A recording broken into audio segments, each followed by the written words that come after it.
Hey everyone, Firescale Audiobooks here. If there's a novel you'd love to hear more of, you can support us on Patreon or Ko-fi. Depending on your tier, I'll make extra parts just for the stories you're most excited about. Usually I can only upload 4 to 5 parts of each novel, but with your support we can go beyond that. And of course, don't forget to hit subscribe. It helps more than you know. Yesterday, in the latest round of the horror game, player Jin completed 10 D-level missions and 2 C-level missions, exceeding expectations and obtaining 3 horror-level ghost items.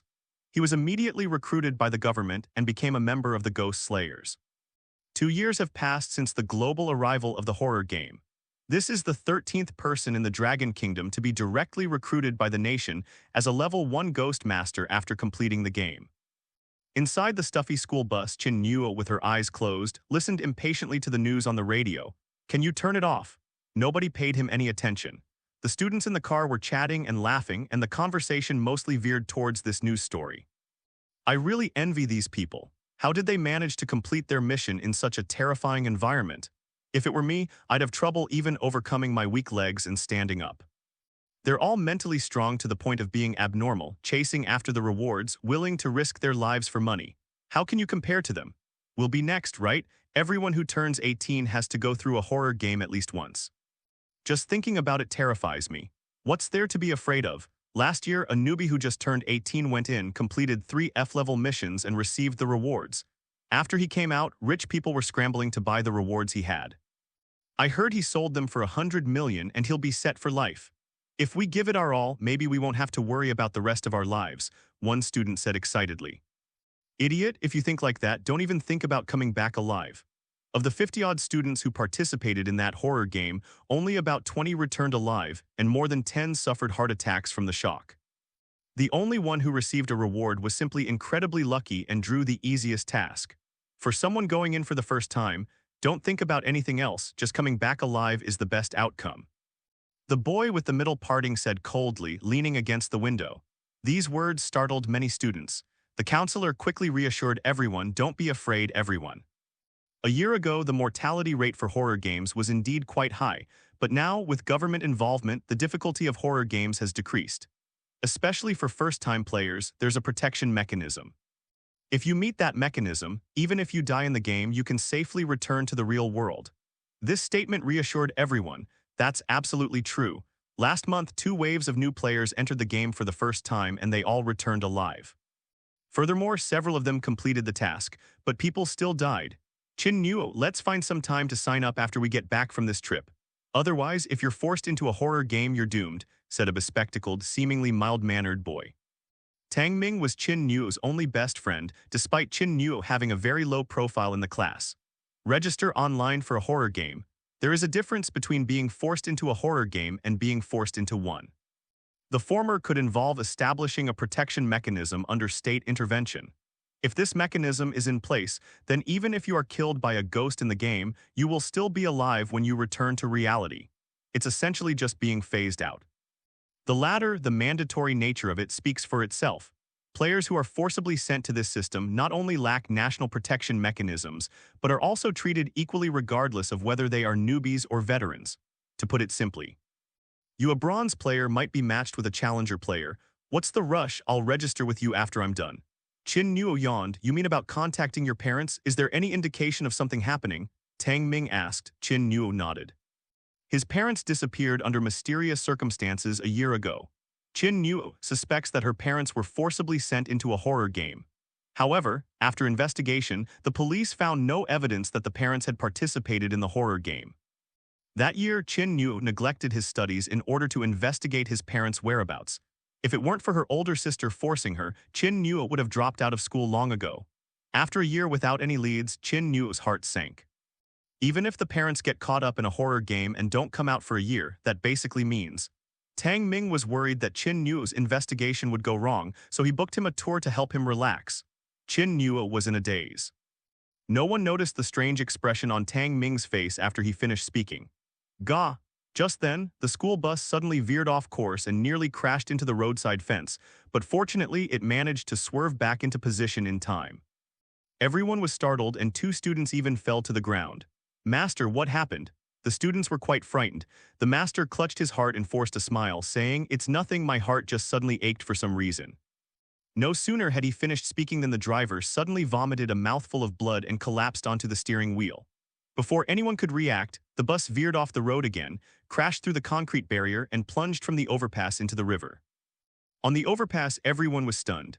"Hello, is this 110? There's been a car accident on Jinzhou Bridge. A bus has fallen into the river." Many people gathered at the bridgehead and on the riverbank, constantly making phone calls. Dozens of lives were lost on that bus. The rescue and search team arrived quickly and swiftly went down into the river to rescue people and retrieve the vehicle. The bus was quickly lifted out of the water by a crane, but strangely, there was no one inside. The search and rescue boats circled the river for half a day, searching for the bodies of the driver and the counselor. All 45 students in the car have vanished. At that time, another world.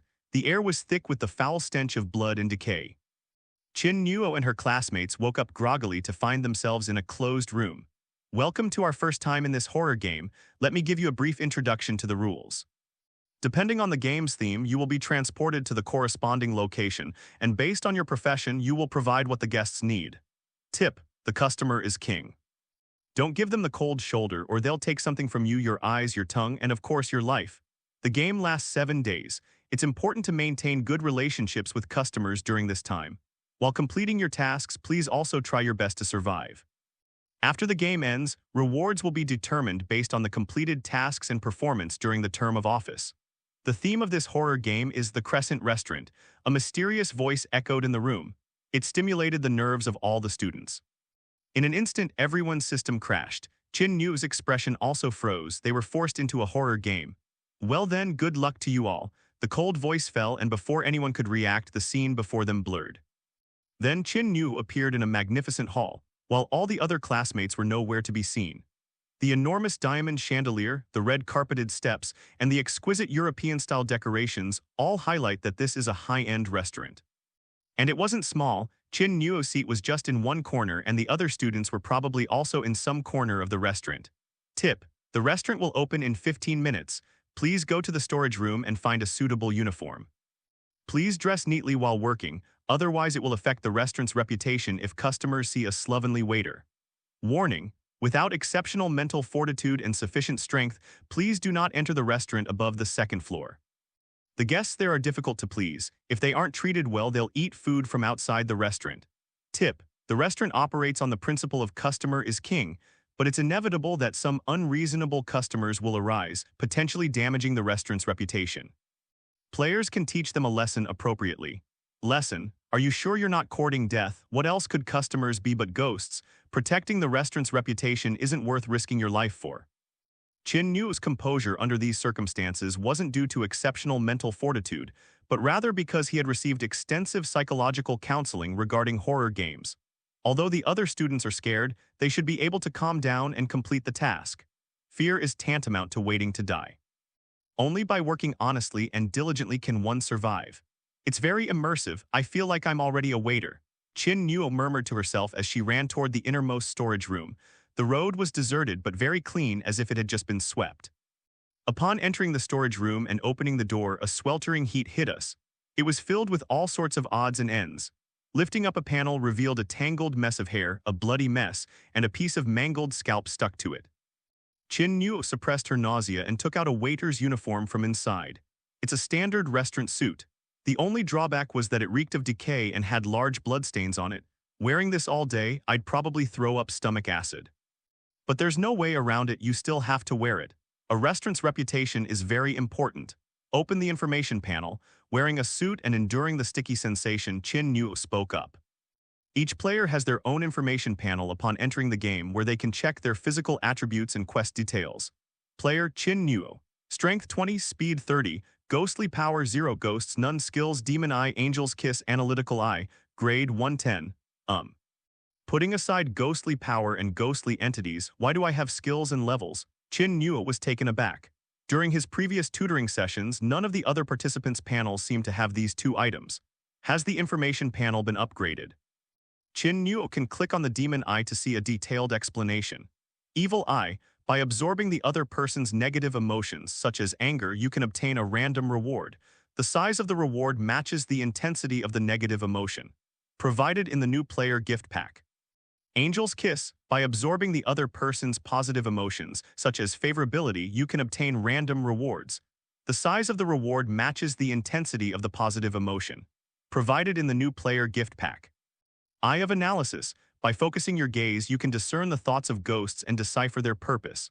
Provided in the new player gift pack. So, because of me, I affected the ghost's emotions and can receive a random reward. Qin Nuo suddenly realized that this might be her own cheat code. In a horror game, these two things feel a bit like cheat codes, don't they? Qin Nuo didn't think too much about it and turned to leave the stuffy storage room. 5 minutes remain. On the corridor leading back to the lobby, Qin Nuo saw someone. She is Li Suryuo, a classmate and the English class representative. Qin Nuo was about to say hello. But when the other person saw him, they hurriedly turned their face away, looking nervous, and continued walking forward pushing a food cart, having also changed into restaurant clothes. What does this mean? Qin Nuo asked, puzzled. As Li Suryuo turned the corner, Qin Nuo suddenly noticed a faint, shadowy figure following closely behind her. So you're already dealing with ghosts. Despite her surprise and doubt, Qin Nuo had no time to worry about others and quickly rushed back to the entrance of restaurant number 3. Back in the lobby, 2 more people were waiting for quite some time. Wang Yang, Liu Jiaqi, the man and woman were somewhat surprised to see Qin Nuo. It seems we've all been assigned to Hall 3. Are the other students also waiters? Qin Nuo asked. This is restaurant room number 3, and there are a total of 9 rooms, which gives you an idea of how large this restaurant is. Furthermore, they were only responsible for the catering on the first floor. Not only that, the restaurant has 5 entry-level positions: waiter, waitress, greeter, cashier, cleaner, and chef. These positions were assigned to our entire class. The 3 of us are waiters responsible for delivering menus and dishes, Liu Jiaqi explained to Qin Nuo, her arms crossed and glancing around nervously. Wang Yang glanced at Qin Nuo, said nothing, and subtly moved a step away from Qin Nuo. He felt that this clueless greenhorn was doomed to die sooner or later, so he should avoid getting involved with him to prevent being dragged down with him. That silly woman, Liu Jiaqi, does she think kindness will be rewarded? Explain to her that she'll definitely come to you again next time she's in trouble. It will be too late to regret it then, Wang Yang thought to himself without saying it aloud. Silence is not only golden, it also helps to avoid trouble and keep you free. Ding ding, the bell on the door rang and the 3 of them immediately perked up. It's time. Yinquan Restaurant is now officially open for business. The glass door opened automatically, letting in a biting cold wind from the pitch-black night outside. Qin Nuo and the other 2 were so cold that they had goosebumps all over their bodies. Outside the door, shadowy figures could be seen. The eerie, chilling noises echoed in my ears, sending shivers down my spine. It's like something is resting on your shoulder, whispering and crying in your ear. The restaurant is doing really well. There was a long line of customers as soon as it opened. Qin Nuo looked at those things, unease creeping onto his lips, and half-jokingly said. Qin Nuo's words were perhaps intended to ease the tension, but Wang Yang and Liu Jiaqi, who were on edge, ignored him. The guests outside came in. Blurry, indistinct figures took their seats at the dining table. It doesn't seem that scary. Wang Yang and Liu Jiaqi both secretly breathed a sigh of relief. A mouse is blocking the way. A dull thud came from behind, and the hairs on my body suddenly stood on end. Liu Jiaqi turned around and almost fainted. A figure stood before them, seemingly cut into pieces and then stitched back together, with 2 heads sewn onto their necks and 1 face stripped bare, a bloody mess. Half of its head was missing, the brain exposed to the air, and the blood vessels and veins were clearly visible. The 3 of them quickly stepped aside, their hearts pounding in their chests. Rats are what they call humans, a metaphor for a lowly creature that is universally hated and cruelly killed. Then, even more terrifying ghosts entered, some with their bellies ripped out and intestines hanging out, others with faces devoid of features, consisting only of mouths. You have been assigned to serve table number 4. Fulfill the customer's needs, achieve a fair rating, and complete 3 food deliveries to achieve an F-level task. In the game, mission levels are divided into 5 levels, A, B, C, D, and F. After completing the task, there are 5 evaluation options: terrible, unsatisfactory, average, satisfactory, and very satisfied. Achieving satisfaction or high satisfaction will result in a random reward. If you are dissatisfied, you will be punished. Qin Nuo noticed that Wang Yang and Liu Jiaqi seemed a little distracted and knew that they had also received a mission. Wang Yang, I was assigned to table number 10. Liu Jiaqi, I was assigned to table number 6. Qin Nuo touched his nose. Table number 4, good luck everyone. Arriving at the corner table, there was only one guest, his entire body wrapped in bandages with dark blood seeping out. On the table, there was also a bouquet of roses. Tea was also placed on the empty seat opposite, as if they were waiting for some guests. "Guest, what would you like?" Qin Nuo approached and asked politely. The rotten restaurant uniform, though filthy and foul-smelling, is a lifesaver. Wearing it signifies that you are a restaurant employee, and under normal circumstances, ghosts will not harm you. The bandaged ghost didn't say anything but pushed the menu over with its dishes checked off. Steamed human brain. Okay, please wait a moment. Qin Nuo picked up the menu, nodded slightly, and left. Liu Jiaqi, who was at the next table, was so surprised by Qin Nuo's service that her eyes widened. Her guest was a ghost with its chest split open, its protruding ribs resembling the gaping maw of an abyss, and she could even see its internal organs throbbing inside. This terrified her, turning her face deathly pale. Following the directions, Qin Nuo arrived at the kitchen. It was more like a slaughterhouse than a kitchen. Bloodied corpses were thrown onto the chopping board, the sound of chopping meat sending chills down your spine. Walking up to a chef, Qin Nuo handed him a menu. "Guests at table number 4, please order 1 serving of steamed human brains." The chef, a grotesque figure with features twisted like a pretzel, stared at the menu, then at Qin Nuo and uttered a chilling voice. "No brains left, take yours." Qin Nuo's expression remained unchanged. Seeing that he hadn't scared Qin Nuo, the chef was somewhat surprised. He snatched the menu away, his eyes filled with malice. Qin Nuo appeared calm, but her heart was pounding. The ghosts in the restaurant are also employees. Some of them harbor malicious hostility towards the temporary human workers, but because of the restaurant's rules, they cannot harm humans and can only gain some pleasure through intimidation. This reaction greatly displeased the chef ghost. Qin Nuo kept one thing in mind: as long as he did his job honestly, there would be no danger. The food was ready quickly. All right. The black earthenware pot was placed on the tray at the counter. Qin Nuo picked it up and left to avoid being harassed by the chef. But halfway there, just to be on the safe side, Qin Nuo opened the earthenware pot and, despite feeling nauseous, went to look inside. Ding, skill analysis eye triggered. Analysis, tragically, he didn't make it to his girlfriend's return. The assailant slashed his skin open, leaving him to die a agonizing death. Human skin is what it hates most. It can evoke that painful memory. Why add a few pieces of human skin inside? Is it to make it taste better, or is there another purpose? Upon seeing the notification from the Eye of Analysis, Qin Nuo's expression immediately darkened. That chef was indeed up to no good. He added human skin to the brain of the person being steamed in the goo, trying to frame him. What should we do then? If you send it there, the bandaged ghost will definitely tear itself apart upon seeing human skin. If I don't deliver it, I'm no match for that chef devil. After a moment of silence, Qin Nuo decisively covered the roof with tiles and went back. Is there anything else in the dish?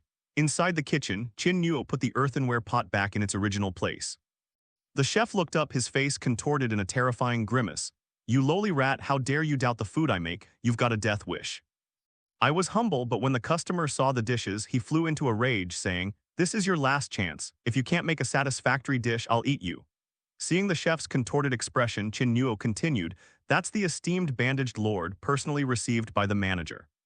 Can you afford to offend him?" The chef was surprised. Why blame it? Shouldn't we eat this mouse first? But it dared not think too much about it. In the terrifying country, on the surface, various rules and mechanisms were established, making it seem like a civilized country governed by law. In reality, these rules are as fragile as paper in the face of truly powerful demons. A restaurant once served food that didn't suit its taste, and a ghost ate all the ghosts in the restaurant clean. If the bandaged ghost wants to eat it, the manager won't stop it, since the food itself was problematic first. Wait. The chef took the earthenware pot back and quickly brought out another dish. Qin Nuo held it in her hands, coldly scolding, "You wretched thing, if there's a next time, I'll put you on the dinner table." "What did you say?" The chef's expression was so distorted it was almost upside down. He looked as if he wanted to swallow Qin Nuo whole and chew her up. These are also the words of Lord Bandage. Qin Nuo left these words behind and departed. The chef was trembling violently but dared not rush forward. He wasn't sure if it was Qin Nuo's words or those of the bandaged ghost. That was thrilling. I actually cursed a ghost. On the way back, Qin Nuo's heart was still pounding. He said that last sentence just to vent his anger, but looking back now, it was too risky. What if it loses its temper and pounces on you, eating you? Demon Eye triggered. You have successfully angered the chef demon and obtained 3 red dragon items. So that's how the demon eye is used. Qin Nuo's eyes lit up. She wondered what this red dragon was. It sounded quite powerful.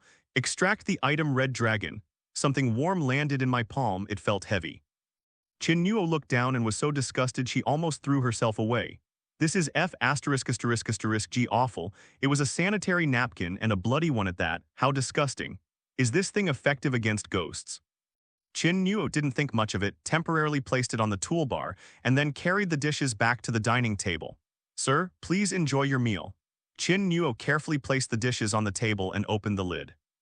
The bandaged ghost looked at the contents, grabbed them and stuffed them into its mouth. Halfway through the meal, the bandaged ghost trembled slightly, raised its head, and although its eyes were wrapped in bandages, Qin Nuo could feel its gaze was dazed and sorrowful. He was clearly dead, yet he kept waiting for that girl to come find him. A banknote was pushed up. It doesn't look like money, nor does it look like ghost money. Ghost coins, the currency used in horror games. As the saying goes, money makes the world go round. Ghost coins have many uses, serving as a bridge for trading with ghosts and striking up conversations, making them especially useful for players.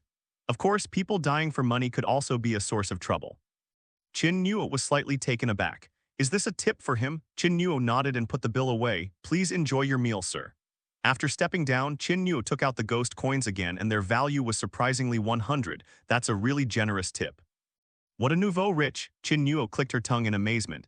Congratulations on successfully completing your first food delivery order. Customer rating satisfied. Second order, please proceed to table number 2 to fulfill the customer's request. 2 more orders and we'll be done for today, keep it up. Qin Nuo thought to herself and walked to the side. As I walked down the corridor, I ran into Liu Jiaqi who was holding a dish in her hands. Judging from the girl's face, she was clearly terrified. Qin Nuo, you've completed your first order. Liu Jiaqi was surprised and envious. She wished she had such strong mental resilience. All right, let's go to the second table now. What about you? I'm all right. I made a few mistakes because I was nervous, but the customer was very nice and didn't blame me, Liu Jiaqi said, still shaken. But Wang Yang. Wang Yang wasn't familiar with him and had even intentionally or unintentionally tried to bully Qin Nuo, who had a low profile in class before. Now, upon hearing this news, Qin Nuo remained calm. By the way, where is Tang Ming? I don't know, but I ran into Liu Lingling, and she said he seemed to be a cleaner, responsible for the west section. Moreover, I've heard that being a cleaner is even more dangerous than being a waiter. Qin Nuo nodded. Okay, you go ahead and do your thing. Liu Jiaqi carried the dishes and hurried into the restaurant, her pretty face still showing that timid and uneasy expression. Qin Nuo was just asking, rather than worrying about Tang Ming, she should focus on completing her own task first. The second table of guests appeared to be a couple. They sat facing each other, both expressionless, their eyes like those of dead fish, their pale skin twitching as if maggots were crawling inside. The atmosphere was incredibly eerie. Qin Nuo picked up the dishes and rushed to the kitchen.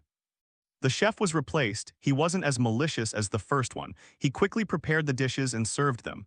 The evaluation is average. Qin Nuo didn't care as long as it wasn't a bad review. The reason so many people received negative reviews is that when facing ghosts, excessive tension caused them to make frequent mistakes. A bad review is a minor issue. Losing their life would be a much bigger loss. Qin Nuo was unaware that her mental resilience was exceptional, perhaps it was innate. But he has forgotten all his childhood memories. He only knows that he has parents and an older sister who is in college. Thanks to their increasingly adept service, the food for the third table was served quickly as well. Then, Qin Nuo went to the hall to wait for the results. All sorts of ghosts passing by saw Qin Nuo, and many of them revealed greedy, bloodthirsty glints. However, upon seeing the work clothes, they had to withdraw their eyes from eyeing the food. It's like seeing a crab with a price tag, ready for someone to buy. Soon, a bell rang out in the restaurant. The ghosts left one after another, and in the blink of an eye, the restaurant returned to its eerie silence. Liu Jiaqi and Wang Yang also arrived at the restaurant. Liu Jiaqi looked as if she had been given a new lease on life, and tears of excitement were about to fall. Wang Yang, on the other hand, had a gloomy expression with a hint of fear. His right hand was gone, but the cut on his right arm was clean without bandages or blood. The break looked like a limb of a puppet disassembled. It took my hand away, Wang Yang roared in grief and anger. Take it easy, at least it removes your hand painlessly, otherwise in a place like this the pain would be unbearable. Qin Nuo glanced at him. Seeing Qin Nuo unharmed and even managing to remain optimistic, Wang Yang was filled with resentment. Why are you completely unharmed? I am good enough. Wang Yang's face flushed with anger, he felt insulted.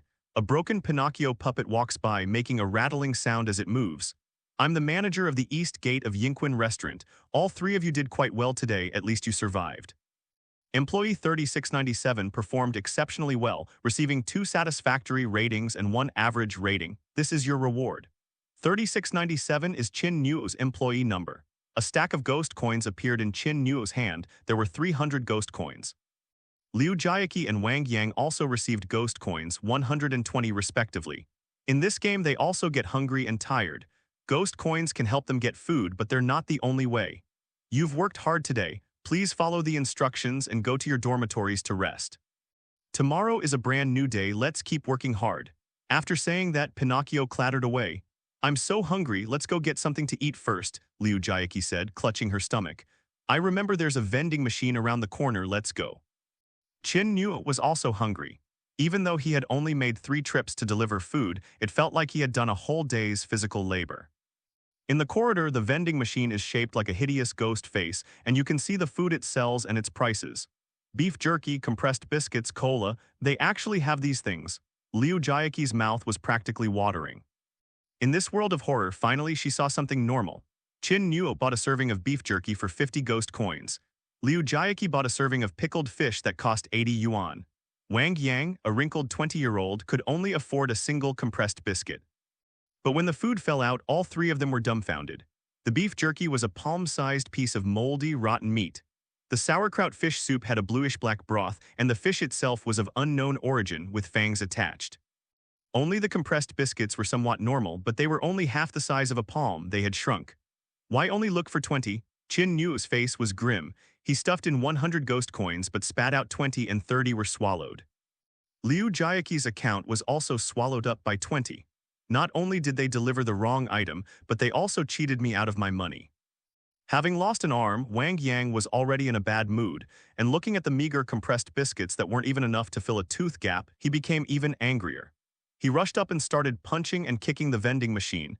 UB*******D. You dare to cheat me? I'll tear it down, you believe me.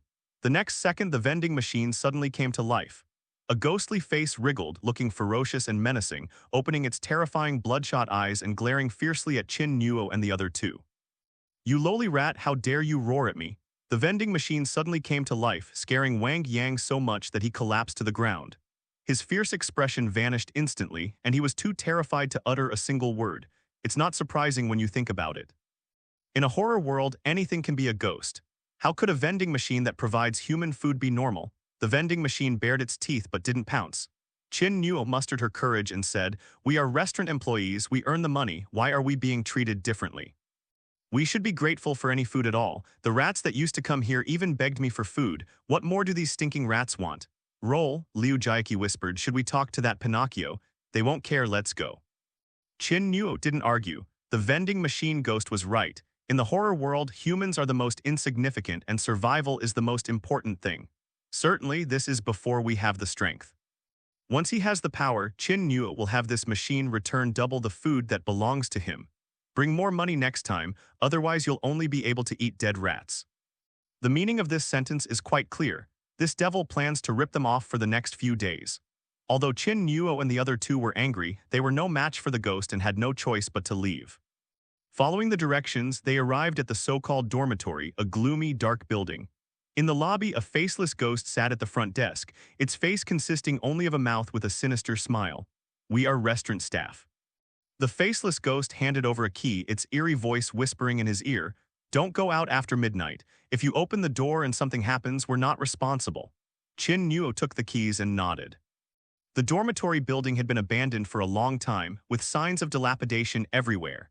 The long corridor was deserted and the end was as dark as an abyss.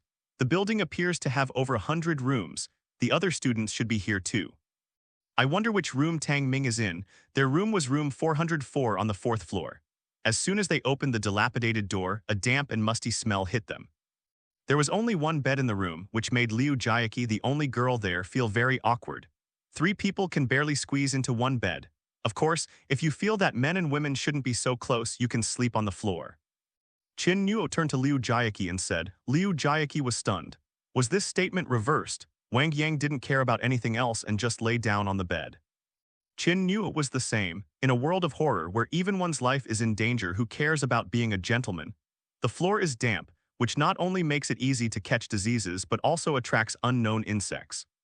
Lying on it for a day might not kill you, but it will affect your work the next day, and there will be no time to regret it. Liu Jiaqi glanced at the floor and nodded reluctantly. But instead of lying down, she went into the bathroom to wipe herself down first. Wang Yang took out the half-eaten compressed biscuit and began to eat. Qin Nuo also took out some beef jerky and began to chew. Staring at the palm-sized piece of beef jerky, Wang Yang felt the biscuit stuck in his throat suddenly lose its flavor. "Tear off a piece for me, I'll return it to you tomorrow," Wang Yang said directly, his tone carrying a hint of command. "I don't have enough to eat," Qin Nuo said, but she left a large piece and stuffed it into her pocket. "We're classmates, can't we help each other out? If it were you, would you give it to them?" "I'm not a saint, I'm not stupid enough to hand over life-saving food to someone else," Qin Nuo said. Wang Yang was furious. "Don't be ungrateful. You're missing an arm, don't try to be brave or you'll cripple your other arm too." Seeing Qin Nuo's cold smile, Wang Yang's face twitched slightly.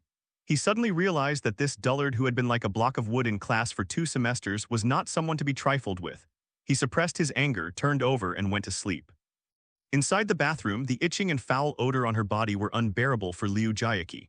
The bathroom was in terrible condition as well. She quickly wiped herself down and came out. On the bed, Qin Nuo and Wang Yang were already snoring and fast asleep. After eating the so-called pickled fish and filling her stomach, Liu Jiaqi wrapped herself in a sheet and lay down next to Qin Nuo on the bed. It was late at night and a cool breeze was blowing. In her dazed state, Qin Nuo seemed to hear some sounds. Then it felt like a hand was placed on his leg. Gradually, that hand began to wander, slowly moving upwards. Qin Nuo suddenly opened her eyes. Wang Yang on the left was still fast asleep, snoring loudly. "Is it Liu Jiaqi's hand? Why isn't this girl sleeping? What is she touching?" Qin Nuo was slightly taken aback. Could it be that this girl still had that kind of interest under these circumstances? His hand became increasingly brazen, reaching directly to her crotch. Qin Nuo sat up abruptly, the bed creaking as he moved. Startled awake, Wang Yang saw Qin Nuo sitting up and yelled in a grumpy voice, "Are you sleepwalking?" Liu Jiaqi, still half asleep, rubbed her eyes and asked, "What's wrong?" Qin Nuo looked at her, who had just woken up. "What did you just do?" "I didn't do anything, just slept." Qin Nuo looked at Liu Jiaqi's 2 hands and suddenly believed her because that hand was still touching him under the covers. "F***ku, you have this kind of fetish, why aren't you touching Liu Jiaqi but you're touching me? Get lost." Suddenly, Wang Yang pulled a hand out from under the covers and glared fiercely at Qin Nuo. Qin Nuo looked at him, then stretched out her 2 hands. Liu Jiaqi looked at Qin Nuo's hands, then at the pale hand that Wang Yang was holding. Her pupils trembled, and she tightly covered her mouth. Wang Yang's face instantly turned pale. Holding that hand, he didn't know whether to throw it away or not. He gently lifted a corner of the blanket and was horrified to see a skull with its top of the head split open, the kitchen knife still stuck in the skull. Holy crap. Wang Yang quickly pulled himself out of bed, kicked the blanket off the bed, and threw his severed hand away as well. The head rolled out and grinned at the 3 of them. How could there be a ghost in the room? Qin Nuo suddenly remembered what the faceless dormitory supervisor had said and asked the 2 of them, "Did you open the door?" Liu Jiaqi raised her hand and whispered, "I. After finishing the fish soup, I threw the trash by the door, only opening it a crack."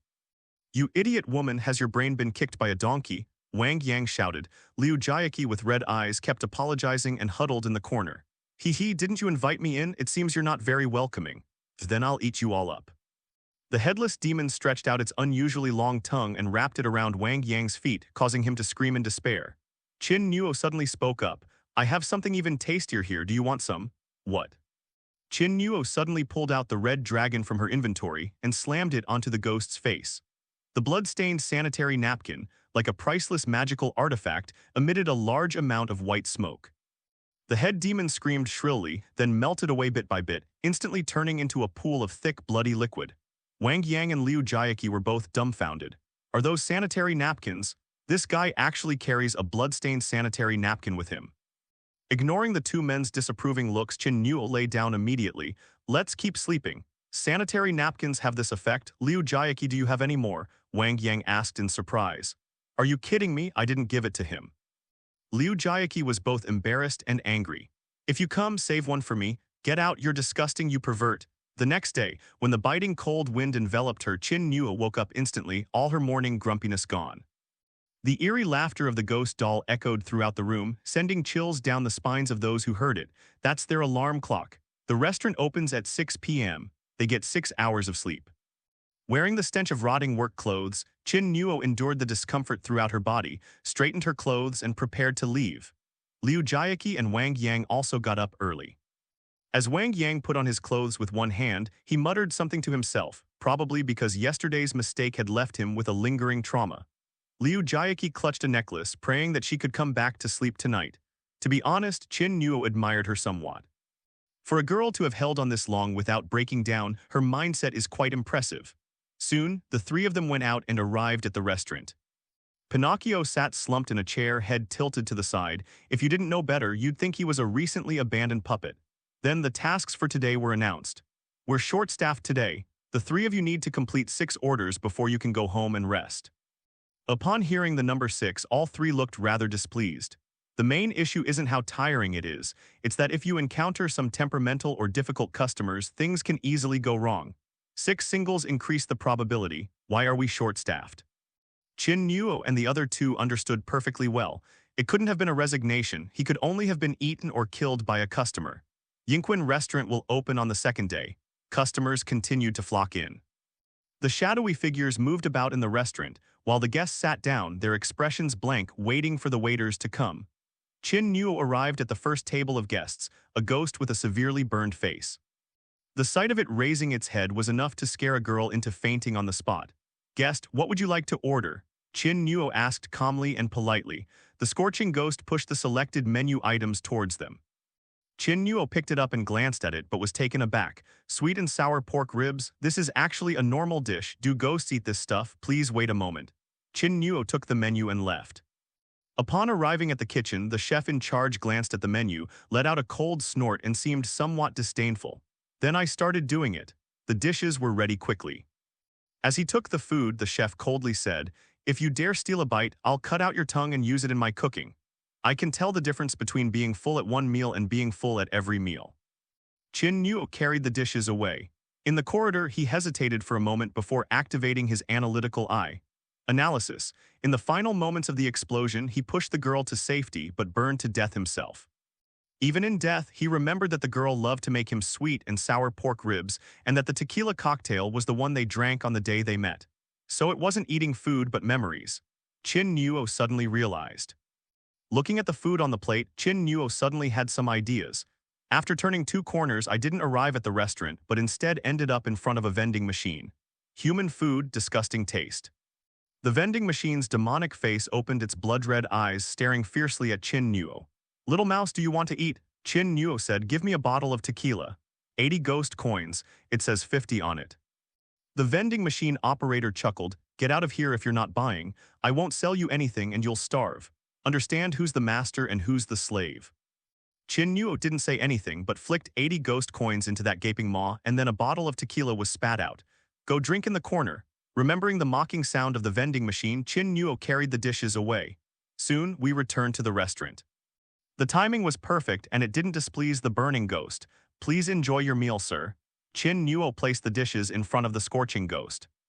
The burning ghost began its meal, but unlike the other ghosts around it, it didn't feast with gusto, splattering disgusting liquid food everywhere. Instead, it put pieces into its mouth one by one, chewing slowly and carefully as if searching for something. Soon the scorching ghost's body trembled slightly and it made strange noises. Qin Nuo, observing the situation, promptly poured a glass of tequila and pushed it towards the guest. "Guest, why not try this?" Looking at the wine in the glass, the scorching ghost's terrifying face twitched slightly. "Was this wine the chef's idea or yours?" Taking matters into one's own hands and offending guests could result in terrible punishment. But Qin Nuo wasn't afraid. She nodded calmly. "That's what I mean." The scorching demon took the goblet, and terrifying flames danced across its charred, blackened skin. "If this drink affects your mood, then the flames will burn Qin Nuo to ashes." Lips parted, wine moistened the throat. A refreshing, sweet and sour taste spreads from the tongue to the throat. The burning ghost reacted strongly, its entire terrifying face twitching. It wasn't that it tasted particularly good, but rather that the familiar flavor he had long forgotten, the one he had been searching for, and a vague memory had resurfaced clearly in his mind. "Ah." The burning ghost let out a mournful sound. The surrounding guests ignored his reaction. The waiter gave Qin Nuo a strange look as if he was convinced that Qin Nuo was going to die, after a while. The scorching demon raised its head again, its hoarse, distorted voice uttering once more, "Not bad, you deserve it." A 500 yuan ghost coin was pushed towards me. The surrounding waiters watched in shock. Some ghosts in particular turned bloodshot as they looked at the hefty tip. Qin Nuo smiled and accepted it, bowing deeply at a 90-degree angle. "Thank you." At the same time, the system's voice rang in my mind. "Angel's Kiss, you gain +3 favorability with Liu Kai, the Burning Ghost, and are rewarded with the Bloodstained Bone Crusher, Ghosts. Items tainted with ghostly energy can be used to fight ghosts, but their effectiveness varies. Instead of rushing to take it out, Qin Nuo tidied up and prepared to go to the next dining table. Ring ring, welcome. The door suddenly opened, and a new guest arrived, a girl with pigtails, fair skin, and who seemed like a normal girl. But the surrounding guests didn't look at her with the same disdain they showed Qin Nuo and the others. Instead, they seemed somewhat wary. Half-ghost. As the name suggests, they are half-human and half-ghost. Originally human, their bodies are parasitized by ghosts. Such beings are more mysterious and terrifying than ghosts. Because they are half-human, they are not very hostile towards humans. Of course, this is on the premise that you don't provoke it. She sat down at a table by the window, her legs, encased in white lace-trimmed stockings, swinging back and forth beneath her floral dress. She was served by a very experienced but cunning employee who approached her with a smile and asked about the dishes. Qin Nuo didn't look at it anymore. She checked the time and went to the second dining table. 10 minutes later, Qin Nuo successfully completed the second order and received a satisfactory evaluation. This secretly pleased him. Helping the burning ghost regain its lost memories, the first order undoubtedly received very satisfactory feedback. At this rate, his daily wage today will be double that of yesterday. Just then, some noise came from inside the restaurant. It attracted the attention of many people and ghosts. The girl's food was served by the window, a home-style dish and an afternoon dessert tiramisu cake. The girl picked up the spoon and took a bite. After chewing carefully, the girl's pretty face showed a moment of thought.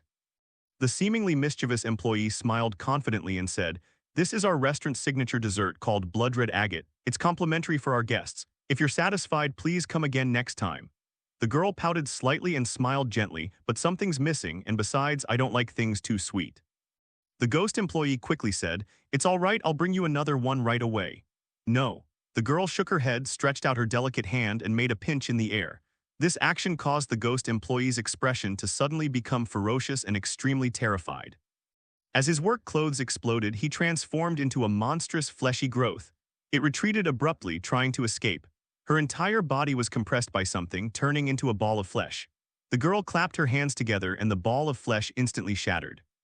Blood and flesh splattered in every corner of the restaurant. The guests looked up, glancing at the girl with some fear before continuing to eat their food as if nothing had happened. A ghost was killed on the spot.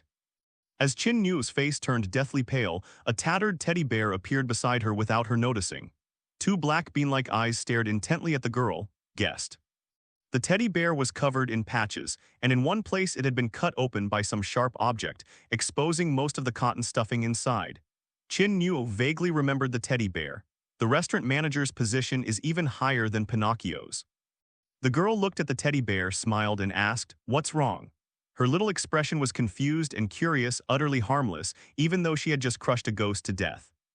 Qin Nuo thought a more serious conflict was about to erupt at the restaurant, but the teddy bear said, "Guest, to express our apologies, today's meal is on the house.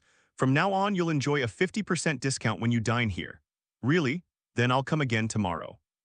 I hope the chef tomorrow will satisfy me." The girl jumped off the chair, turned around, and left the restaurant.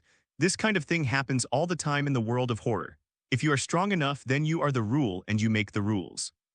Several dishes on neighboring tables were stained, but the guests dared not say a word and watched the girl leave. Qin Nuo had no idea how terrifying that girl was. What he should be doing right now was focusing on his work. In the world of horror, daytime is always gray, without sunlight, and there is no distinction between morning and afternoon. After an unknown period of time, Qin Nuo completed the workload of 6 orders. Stretching, Qin Nuo let out a long sigh of relief. I wonder how Liu Jiaqi and the other two are doing. Although Qin Nuo didn't have a good impression of Wang Yang, they were classmates after all. And in this world where human life is treated so lightly, as fellow human beings, Qin Nuo still wished him good luck in her heart. A sudden bone-chilling coldness came from behind me, as if a pair of eyes were pressed against the back of my head. Qin Nuo turned around and saw Pinocchio appear silently at her feet. "I've finished my work," Qin Nuo explained. "You did well. The next 2 hours are your free time. Of course, your freedom is limited to the restaurant. You are not allowed to leave." After saying that, Pinocchio left. "Does that mean I can go anywhere as long as I'm in the restaurant?" Qin Nuo thought for a moment, then turned and walked towards the back door. 10 minutes later, Qin Nuo arrived in front of a building. This was the area that all the cleaners were responsible for. Tang Ming should be here, right? Muttering to himself, Qin Nuo pushed open the door. In the hall, a hunched old woman was lying on the floor, groping for something with her hands. "Grandma, what are you looking for?" Qin Nuo asked tentatively. Judging from her clothes, it wasn't hard to tell that she was in charge of the ghosts in this building. The old woman seemed not to hear and continued to grope her way in and out. "Are you looking for your reading glasses?" Qin Nuo thought about helping to look for them, and just as she lifted her foot, she noticed a round, plump thing next to her foot. One eyeball. Qin Nuo's lips twitched. He picked up the eyeball and handed it to the old woman.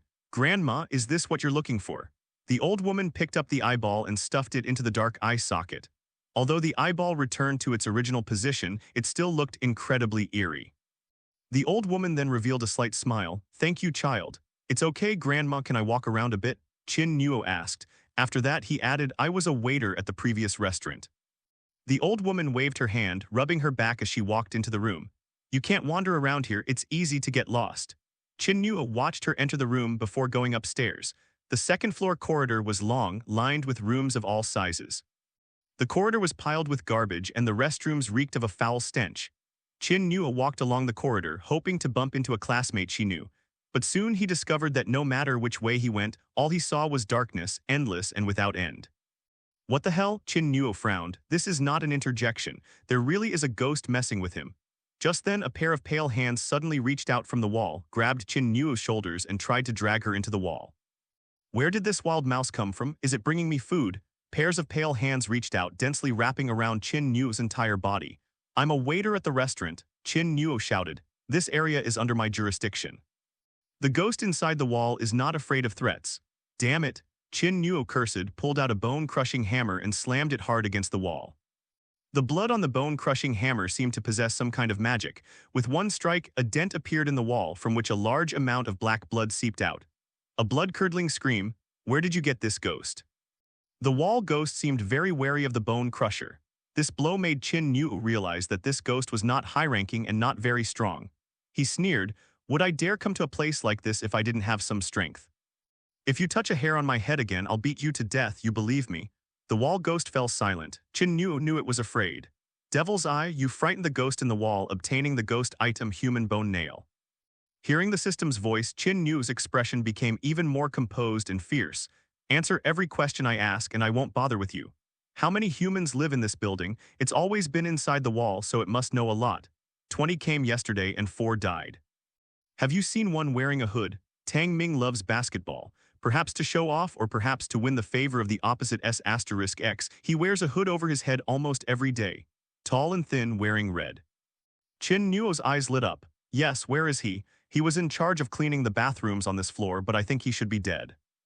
Before Qin Nuo could ask, the wall ghost spoke first. "If you want to know the reason, go to the restroom at the end of the corridor and you'll find out." Qin Nuo turned her head and saw that the abyss-like dark corridor had cleared up as the ghostly aura dissipated. Qin Nuo didn't rush to leave. Instead, he took out the human bone nail and swung it hard against the wall with a bone-crushing hammer. Like a branding iron hitting cheese, the bone nail was instantly driven into the wall. Then came the wall ghost's terrified cry, "What are you doing? To prevent you from playing any tricks, let's leave this nail inside for now. If I come back safely, I'll take it out for you," Qin Nuo said. The wall ghost felt the human bone nail taking effect inside its body, as if it had been injected with a venom, leaving it both terrified and frightened.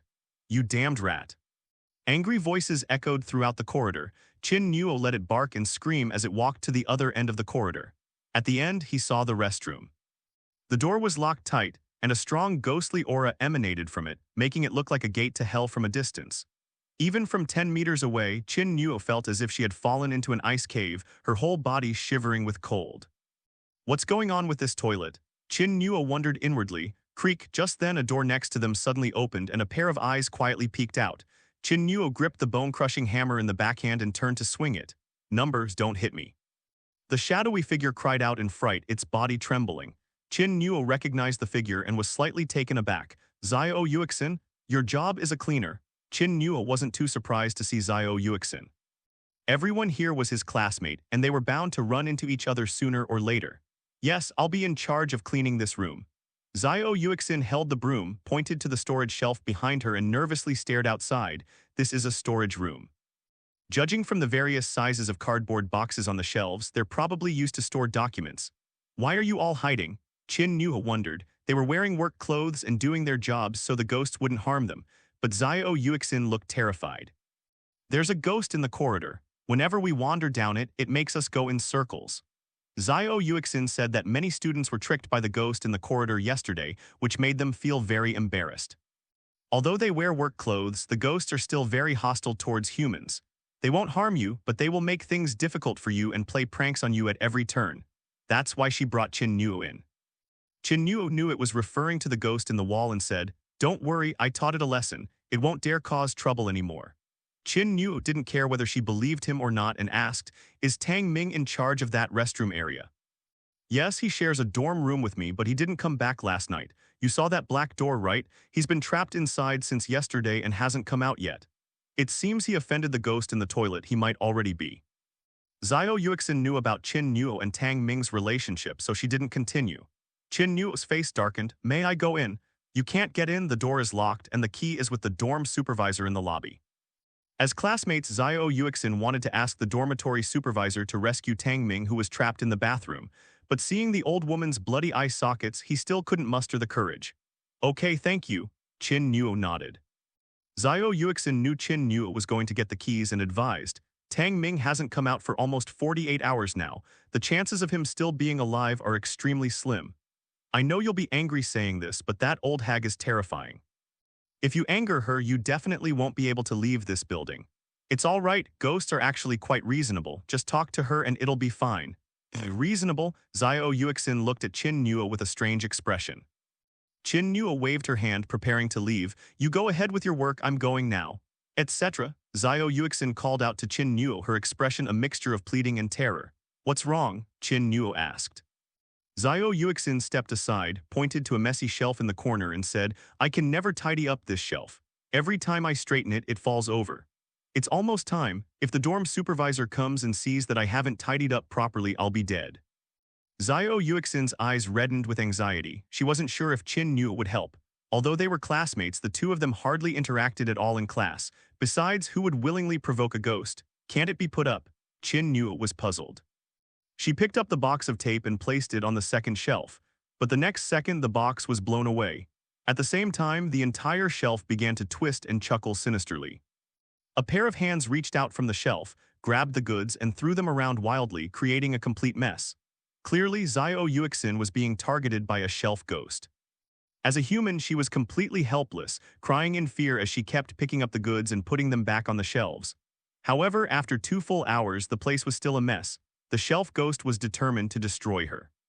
Xiao Yuexin broke down in tears, then begged Qin Nuo for help. An eerie laugh echoed in the room, filled with smugness. Qin Nuo paused for a moment, then smiled and said, "This is easy." After saying that, he took out a bone-crushing hammer and a human bone nail, and with one blow, the human bone nail pierced half an inch into the shelf. White smoke hissed out, and the ghost inside the shelf let out a pitiful scream. "Human, how dare you stab me?" The shelves shook violently, as if they were about to turn into a gaping maw and swallow Qin Nuo whole.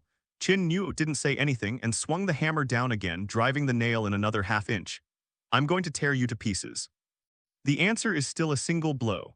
As large amounts of black smoke billowed out, a large amount of black blood seeped from the shelves, becoming blurred and indistinct. Finally realizing that its opponent was a ruthless and taciturn person, it quickly begged for mercy. Big brother, please speak properly, stop hitting me, or I'll be reduced to ashes." His voice trembled with fear. The initial smugness and ferocity vanished completely. Qin Nuo smiled slightly. "You should have said that earlier. I'm actually quite easy to get along with." "Shelf ghost, how many minutes do you have?" Qin Nuo turned to Xiao Yuexin and asked. 5 minutes. Xiao Yuexin kept a close eye on the clock on the wall. Qin Nuo said to the shelf ghost, 5 minutes to clean this room. If there's even the slightest mess and my friend is punished, you won't live either." The shelf ghost dared not resist. It has long been tainted by ghostly energy, forming a strange creature with its own consciousness. It can't even be considered a ghost, it can only bully some newcomers who come here. If it encounters someone tougher, it immediately backs down. It will be spotless, don't worry, brother. As they spoke, the goods scattered on the ground seemed to have grown legs, leaping onto the shelves and running back to their places. Qin Nuo raised an eyebrow at Zhao Yuxin. Ghosts are just like us humans, they bully the weak and fear the strong. If you're more ferocious than them, they'll back down. Zhao Yuxin was so surprised she couldn't utter a single word, thinking to herself, you'd need to have skills like that to do that. I've solved the problem for you, I'll be going now. After saying goodbye to Zhao Yuxin, Qin Nuo returned to the lobby on the first floor. The old hag came out of the room, dragging 2 mutilated corpses in her hands and threw them into the meat grinder. Qin Nuo stepped forward and greeted her politely. Grandma, I'm back again. The old woman ignored her and continued grinding the meat slowly. Grandma, could I borrow the key to the bathroom on the 2nd floor? I need to use the toilet. Qin Nuo got straight to the point. The old woman remained silent as if she hadn't heard anything.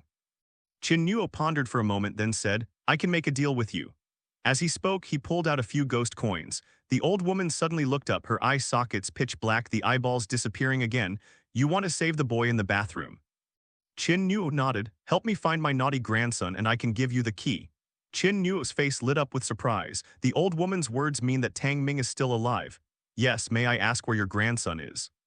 He's very mischievous. He's always running around everywhere, maybe in the basement, maybe on the rooftop, maybe in some corner.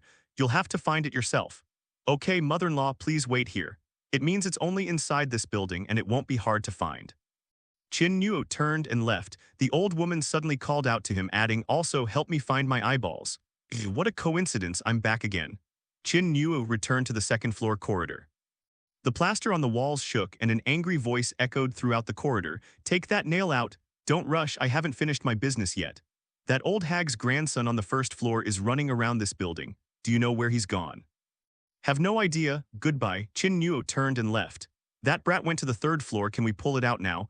You better behave yourself, and once I've finished my business, I'll definitely pull it out for you. I am a human being and I keep my word, not one of you ghosts. Roll. Qin Nuo didn't have time to argue with it and ran up to the 3rd floor. The 3rd floor was even darker and more gloomy. Even though there were windows, the outside light seemed to be blocked by something and couldn't penetrate at all. The only sound echoing in the entire corridor was Qin Nuo's footsteps. Qin Nuo wanted to shout, but the eerie atmosphere choked him up. Thump, thump, thump. Suddenly, the sound of something hitting the ground came from ahead, growing louder and louder. Qin Nuo secretly tightened his grip on the handle of the bone-crushing hammer. A dirty ball rolled over. Then a 4 or 5-year-old boy picked him up. The boy looked up, his large, dark eyes wide open with no whites, making him look quite terrifying. Brother, did you come here to play soccer with me? What's your name? Qin Nuo squatted down, and although the child looked scary, he still showed a friendly expression as if he really liked children. My name is Xin Chan. Sweetie, your grandma's been looking for you everywhere. I'll take you downstairs and we can play games together, okay?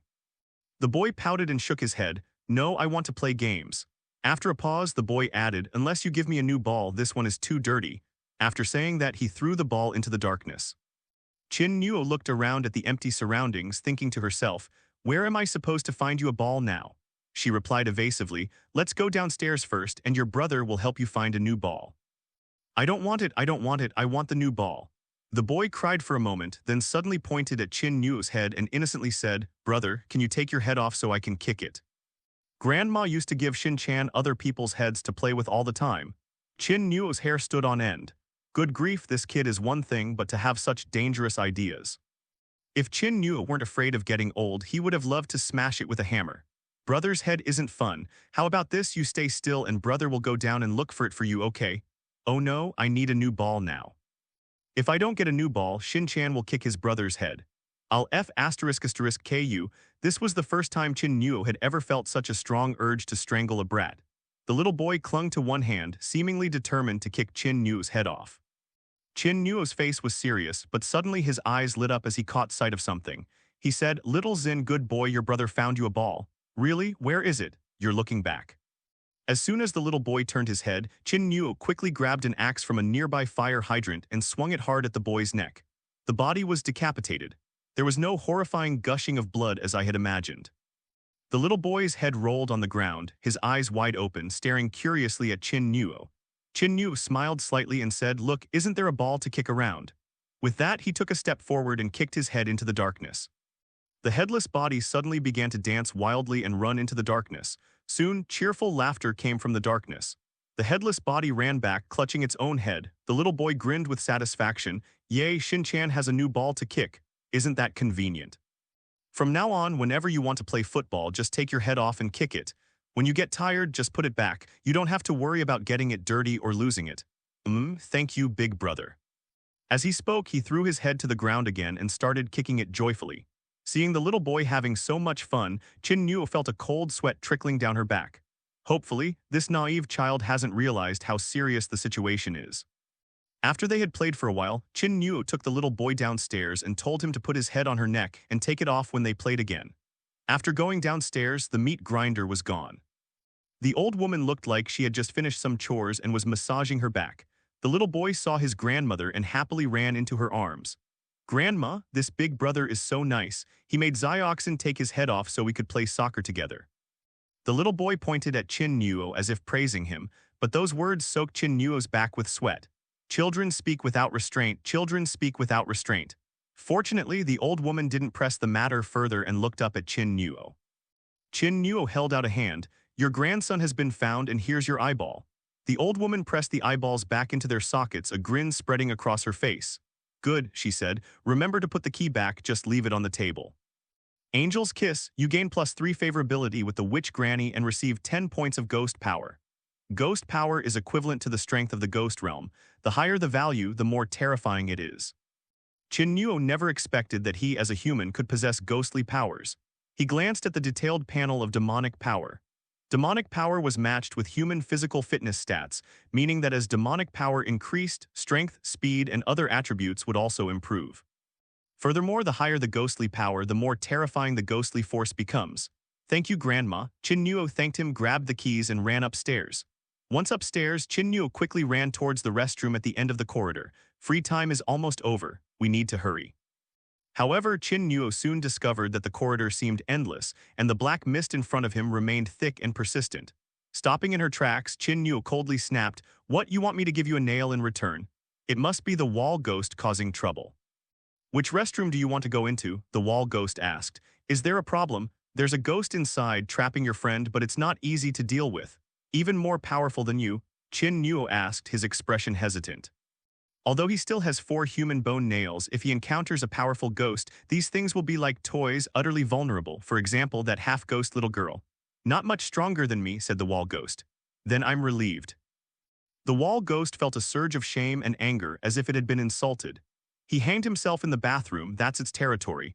The ghost in your hand, while capable of harming it, isn't yet a threat. "You can't save your friend with a hammer and a few nails. You'll only get yourself killed." Qin Nuo asked, "From what you're saying, you have a way. Just lure it into this corridor and I'll take care of it for you," the wall ghost said. Qin Nuo narrowed his eyes and chuckled. "What are you plotting, little brother? Ghost helping people is like a weasel offering New Year's greetings to a chicken. They definitely have ill intentions." The wall ghost wasn't surprised by Qin Nuo's reaction, calmly saying, "My purpose in existence is to kill that guy. Judging from this, you two have a grudge?" Qin Nuo asked. "That guy in the bathroom was a murderer with over a dozen lives on his hands. He ****D and murdered my girlfriend, dismembered me, and then stuffed my body into the wall, filling it with reinforced concrete. Later, when his scheme was exposed, he was surrounded by police in the building and hanged himself in the bathroom." The sounds in the corridor trembled with intense hatred. "It doesn't sound fake." Qin Nuo paused for a moment, then asked, "Can you beat it? Once I enter this corridor, I am invincible. Then why can't you beat me?" Qin Nuo's hurtful words left the ghost in the wall speechless. It was also bewildered that a lowly human could actually control it in this corridor. It might have been the human bone nail, or perhaps the blood from the bone-crushing hammer that happened to counteract it. In short, if Qin Nuo hadn't taken out that human bone nail, it would very likely have been completely destroyed. "Okay, I'll trust you this time." Qin Nuo said he believed her, but his hands picked up a hammer and nail and deftly hammered another nail into the wall. "You," the wall ghost cried out in shock and anger. "Don't worry, I'm just doing this as a precaution. If it's really like you said, I'll pull it out for you later." Although the wall ghost was furious, it was powerless to dispel the ghostly aura at the end of the corridor. Qin Nuo walked all the way to the door filled with ghostly energy, inserted the key, and turned it. With a creak, the door opened automatically, releasing an even more biting chill. Qin Nuo went inside, trembling. The restroom was very clean, every corner looked like it had just been cleaned. However, there was water everywhere and the sound of dripping water could be clearly heard. Although the restroom didn't look big, Qin Nuo saw that the individual toilet stalls stretched out in an endless line. "Tang Ming," he shouted, and it seemed as if he were in a valley with echoes returning to him. Qin Nuo had no choice but to kick open the toilet doors one by one, regardless of whether there were people or ghosts crawling around inside. Bang! The first door was kicked open, and a tangled mess of black hair was stuffed into the toilet. Suddenly, the black hair stirred and slowly rose to the surface. Beneath the dense black hair, a pair of dead eyes stared intently at Qin Nuo. "Sorry, I opened the wrong door. Please continue with your work." Qin Nuo then opened the second door, the third door. The fourth door. As you open the doors, the restrooms are filled with all sorts of terrifying ghosts. After opening more than a dozen doors, Qin Nuo heard some sounds. Following the sound, Qin Nuo arrived at one of the toilet stalls, kicked the door open, and found Tang Ming inside, frantically scrubbing the toilet with a toilet brush. He kept muttering, "Almost done, almost done. The supervisor said I can go home once I'm done. Go for it. Go for it, go for it. I've been looking everywhere for you. What time is it? Still cleaning the toilet? Come with me." Qin Nuo stepped forward and grabbed Tang Ming, but the latter remained unmoved, his hands continuing their movements and his words continuing. "It's dirty, so dirty. How did it get dirty again?" Qin Nuo left a black footprint, and Tang Ming immediately rushed over and frantically wiped it until not a trace of dirt could be seen. He scrubbed so hard he practically rubbed the floor raw. "Has this guy gone mad?" Qin Nuo asked in astonishment. No matter how much they pulled, Tang Ming stuck to his job and even threw Qin Nuo aside, displaying surprising strength. Qin Nuo wondered if she should put a nail in his head. After a moment of silence, Qin Nuo suddenly slapped Tang Ming hard across the face. "Idiot, wake up! Do you even want to get out of here?" Sure enough, Tang Ming suddenly stopped moving after that slap. Then he looked up and gazed around, somewhat bewildered.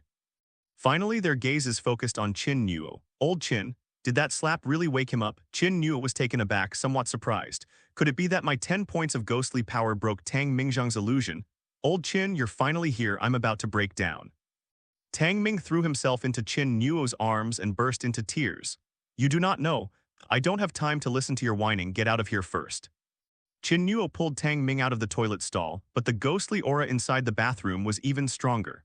Forget about where the entrance is, they can't even tell which way is east, west, south, or north. A dark figure appeared ahead. It was the ghost supervising the cleaning of the restrooms. "Has the toilet been cleaned?" "Not clean yet. Get back here or I'll tear your flesh off piece by piece." The ghost revealed itself, its pockmarked face covered in bloody wounds, its neck bearing obvious ligature marks and bruises, stretching for a full meter with its head bobbing wildly like a kite. Clearly, this is the deranged killer the wall ghost spoke of, now a hanged ghost. "I..." Tang Ming's face turned pale and he stammered, filled with fear of the hanged ghost. "This toilet is impossible to clean completely. Do you want to trap him here forever until he dies from exhaustion?" Qin Nuo said calmly. "An extra mouse has arrived." "Perfect, you two can keep each other company." The hanged ghost revealed a sickly smile and its head suddenly flew towards them. Qin Nuo suddenly threw out a human bone nail, and with a swing of his hammer, the human bone nail shot out like a bullet. The bone nail pierced the hanged ghost's forehead with pinpoint accuracy, and countless cracks spread across his head. Then another blood-stained sanitary napkin was slammed onto the hanged ghost. In an instant, the hanged ghost was left in a sorry state, howling madly. "Holy crap, Lao Qin, you're a total freak." Tang Ming stared at the sanitary napkin, looking utterly shocked. Ahead, the ghostly mist gradually dissipated and the exit came into view. "Run." Without saying a word, Qin Nuo grabbed Tang Ming and ran. "I can't escape." "No matter where I run, this ghost will find me," Tang Ming said. Qin Nuo didn't say anything. After running out of the bathroom, the roaring voice of the hanged ghost came from behind. Tang Ming turned his head and saw the flying head, which made his eyes almost pop out of their sockets in fright.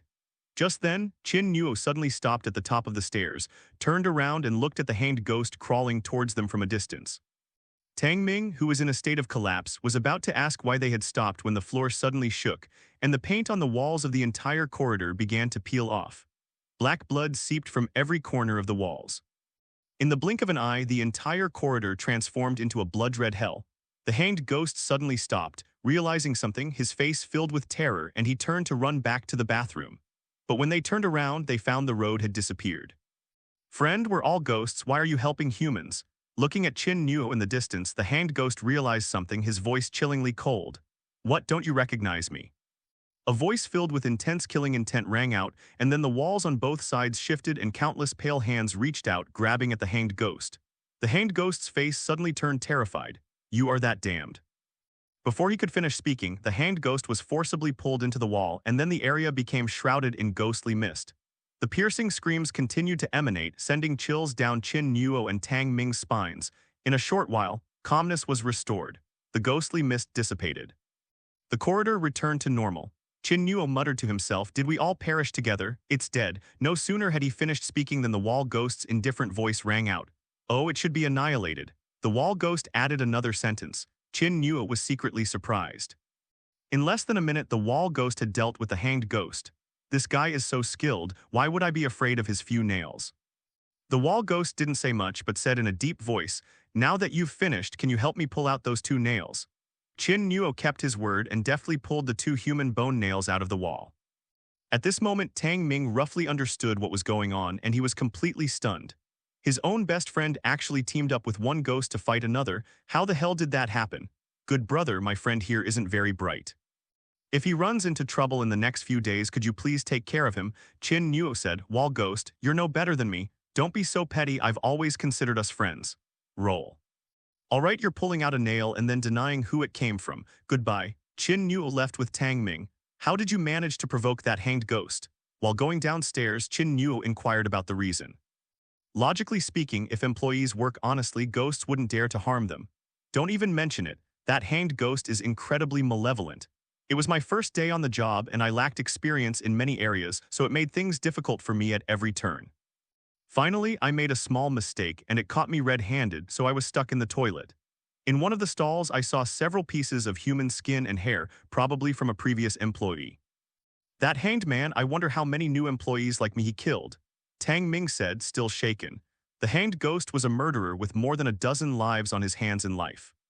After death, he was extremely malevolent, and his mind was filled with thoughts of how to harm people. Therefore, by constantly making things difficult for new employees and forcing them to make mistakes, it can slowly torment them. This way, he could stay within the rules while still satisfying his desire to kill. All right, there are still 5 days left, be careful. I can't always help you. Qin Nuo patted Tang Ming on the shoulder. Tang Ming nodded, then suddenly said, speaking of which, your moves just now were impressive. You completely subdued those 2 ghosts. Qin Nuo chuckled twice, said nothing, said goodbye to Tang Ming, and then came downstairs. In the main hall, the old woman and the little boy were not there, but from one of the rooms came the little boy's voice. Grandma, this is so delicious, I want more. Eat as much as you want, Grandma has plenty more, came the old woman's kind voice. Qin Nuo didn't think much about what the old hag was eating. It certainly wasn't something a human would eat. After hanging the key on the wall at the front desk, Qin Nuo hurried back to the restaurant before the appointed time. There are only 5 minutes left before I have to leave work. Qin Nuo was wondering if Liu Jiaqi and the other 2 had completed their mission when she bumped into Wang Yang, who looked flustered in the corridor. Wang Yang, carrying the dishes, looked flustered and overwhelmed. When he saw Qin Nuo, it was like seeing a lifeline. Qin Nuo, only you can save me now, please help me. Is there something wrong with your dish? Qin Nuo asked. I've completed 5 orders, but 4 of them received unsatisfactory reviews. If the last order doesn't get a satisfactory or better review, I'm completely finished. That Pinocchio will surely make me never see the sun rise tomorrow. We're classmates, you have to help me. How can you make this dish satisfying for the guests? He was holding a pot of soup, but it was unclear what it contained. The meat inside was mushy and gave off a strange smell. Seeing his expression, Qin Nuo hesitated for a moment, then used her analytical eye to discern the shortcomings of the dish. Go to the kitchen and find a bottle of cooking wine. Pour in half a spoonful. Remember, it has to be Beiju Huxia white liquor, Qin Nuo said. Do you want to go back? Why don't you go all the way and take it to me? Wang Yang continued to plead. Wang Yang, I've done more than enough. I can't help you any further. Your life is in your own hands. Qin Nuo shook her head and spoke coldly. He's not stupid. In this world where human life is treated like dirt, what is being tested is one's heart. If he takes over this group of people, then he will likely end up taking the blame himself. Being too kind will only lead to your own downfall in the end. Seeing Qin Nuo's decisive refusal, a flash of resentment crossed Wang Yang's eyes, but he quickly concealed it and said, okay, I'll add it right away. After saying that, he ran away. Back at the restaurant, Liu Jiaqi returned from the kitchen with a relieved expression. Is it finished? Qin Nuo asked. Liu Jiaqi nodded. And you? I finished 2 hours ago and I also stopped by Tang Ming's place. Liu Jiaqi's mouth dropped open. It's only the second day and he's already strolling around like it's his own backyard. She suddenly realized that she and Qin Nuo were not playing the same game. He lived in constant fear, terrified of offending a customer and losing his life. But for them, it's just like clocking in for work, relaxed and leisurely. It seems like Wang Yang is in a bit of trouble. He lost an arm which has greatly affected him. He's already received 4 negative reviews today, Liu Jiaqi said. Therefore, the customer review for this 6th order is extremely important. It almost determines his fate. I gave him some pointers. As for whether he's confident or not, that's up to him. Just as Qin Nuo finished speaking, Wang Yang pushed the food cart out. He was covered in cold sweat and the fear and anxiety on his face did not diminish at all. Guest, your food has arrived. Wang Yang held the dishes in one hand and placed them on the table with trembling hands. The guests at the table were 6-eyed demons with no mouths on their faces and a gaping maw of fangs torn open in their chests.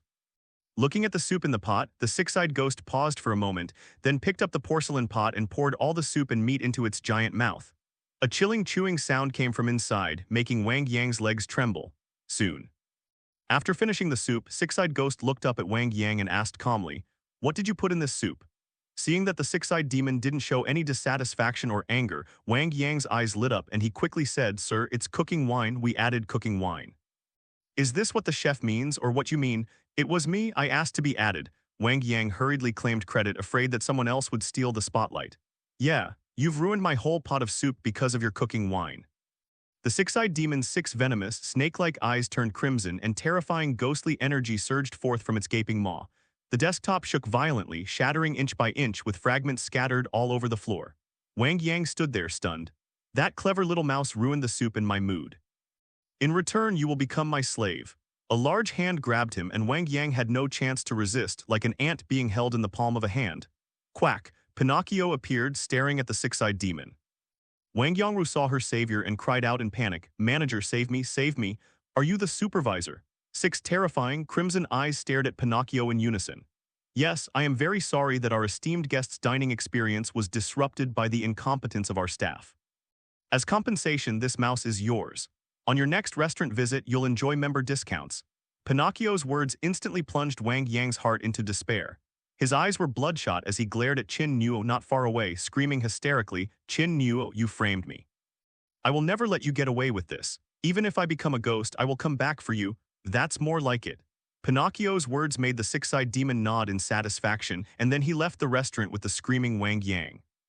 The guests fell silent, making way for each other. Clearly, this 6-eyed demon is no pushover either. After Wang Yang was taken away, the restaurant returned to silence. Pinocchio glanced at Qin Nuo and Liu Jiaqi, then muttered to himself as he left, "Another man short, what a headache. You two did a good job today, here's your pay."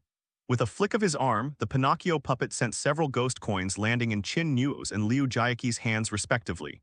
Furthermore, 3697 remains the best employee of the day, and that's an additional bonus for you. After saying that, Qin Nuo had a badge in his hand, a skull-shaped badge. Wearing this badge grants you certain privileges, such as the right to enter the 2nd floor of the restaurant and interfere in the kitchen. After saying that, Pinocchio turned and left. Qin Nuo noticed that as he held the badge, the ghost employees around him cast greedy glances his way. "This is a good thing." Qin Nuo smiled and put it away. "Qin Nuo, what Wang Yang said." Liu Jiaqi looked at Qin Nuo with some fear. Could it be that Qin Nuo intentionally framed Wang Yang? Qin Nuo didn't speak. He walked to the table, dipped his finger in the remaining soup, and activated his analytical eye. After a moment, while wiping her fingers with a napkin, she said, "I told him to add cooking wine, absolutely no problem. But it must be cooking wine made from Beiju Huxia white liquor, not lager. Although both are cooking wines, the lager has a less smooth taste and removes the fishy smell too much, which actually masks the original aroma and flavor of the soup." Perhaps Wang Yang was tempted by a small gain and thought all cooking wine was the same. But it was this small detail that killed him. Qin Nuo had said it had to be Beiju Huxia liquor, but he hadn't remembered, so he can't be blamed for it. Liu Jiaqi heard the explanation and felt very conflicted. After all, they were classmates. Watching someone be taken away by a ghost was a heavy feeling no matter what. Instead of worrying about Wang Yang, you should worry about whether you'll survive tomorrow. I'm going to buy something to eat, are you coming? Seeing that Liu Jiaqi seemed distracted, Qin Nuo didn't say anything and turned to leave. Wait for me. In front of the corridor, Qin Nuo ordered a bowl of snail rice noodles for 30 ghost coins and stuffed a 100 ghost coins side into it. Soon, the vending machine started shaking. The snail rice noodles fell out. As for the change, only 20 ghost coins were returned. As expected, it swallowed another 50 ghost coins. This time, however, Qin Nuo didn't choose to silently accept her bad luck. She said expressionlessly, "The numbers are wrong. Stop talking nonsense. If you utter another word, I'll take this box of powder back." A hoarse voice came from the vending machine. Qin Nuo remained silent and hung the badge around her neck. "What, you think this thing can scare me?" The vending machine ghost sneered. "I wasn't trying to fool you with this. This is more practical."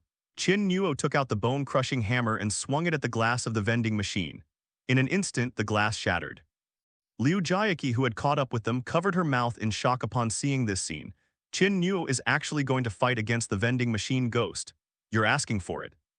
The vending machine demon flew into a rage, its face contorting into a grimace, its gaping maw sprouting rows of sharp teeth, as if it were about to devour Qin Nuo at any moment.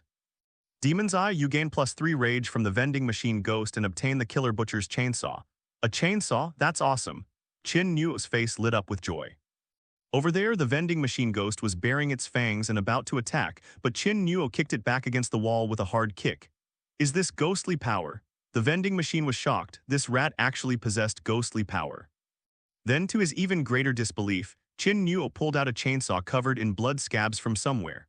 With a couple of hard tugs on the rope, the chainsaw started spinning rapidly, accompanied by a strong smell of blood. From Liu Jiaqi's perspective, a sense of fear arose as if it were an illusion. At this moment, Qin Nuo was like a deranged killer in the rain, wearing a raincoat and carrying a chainsaw.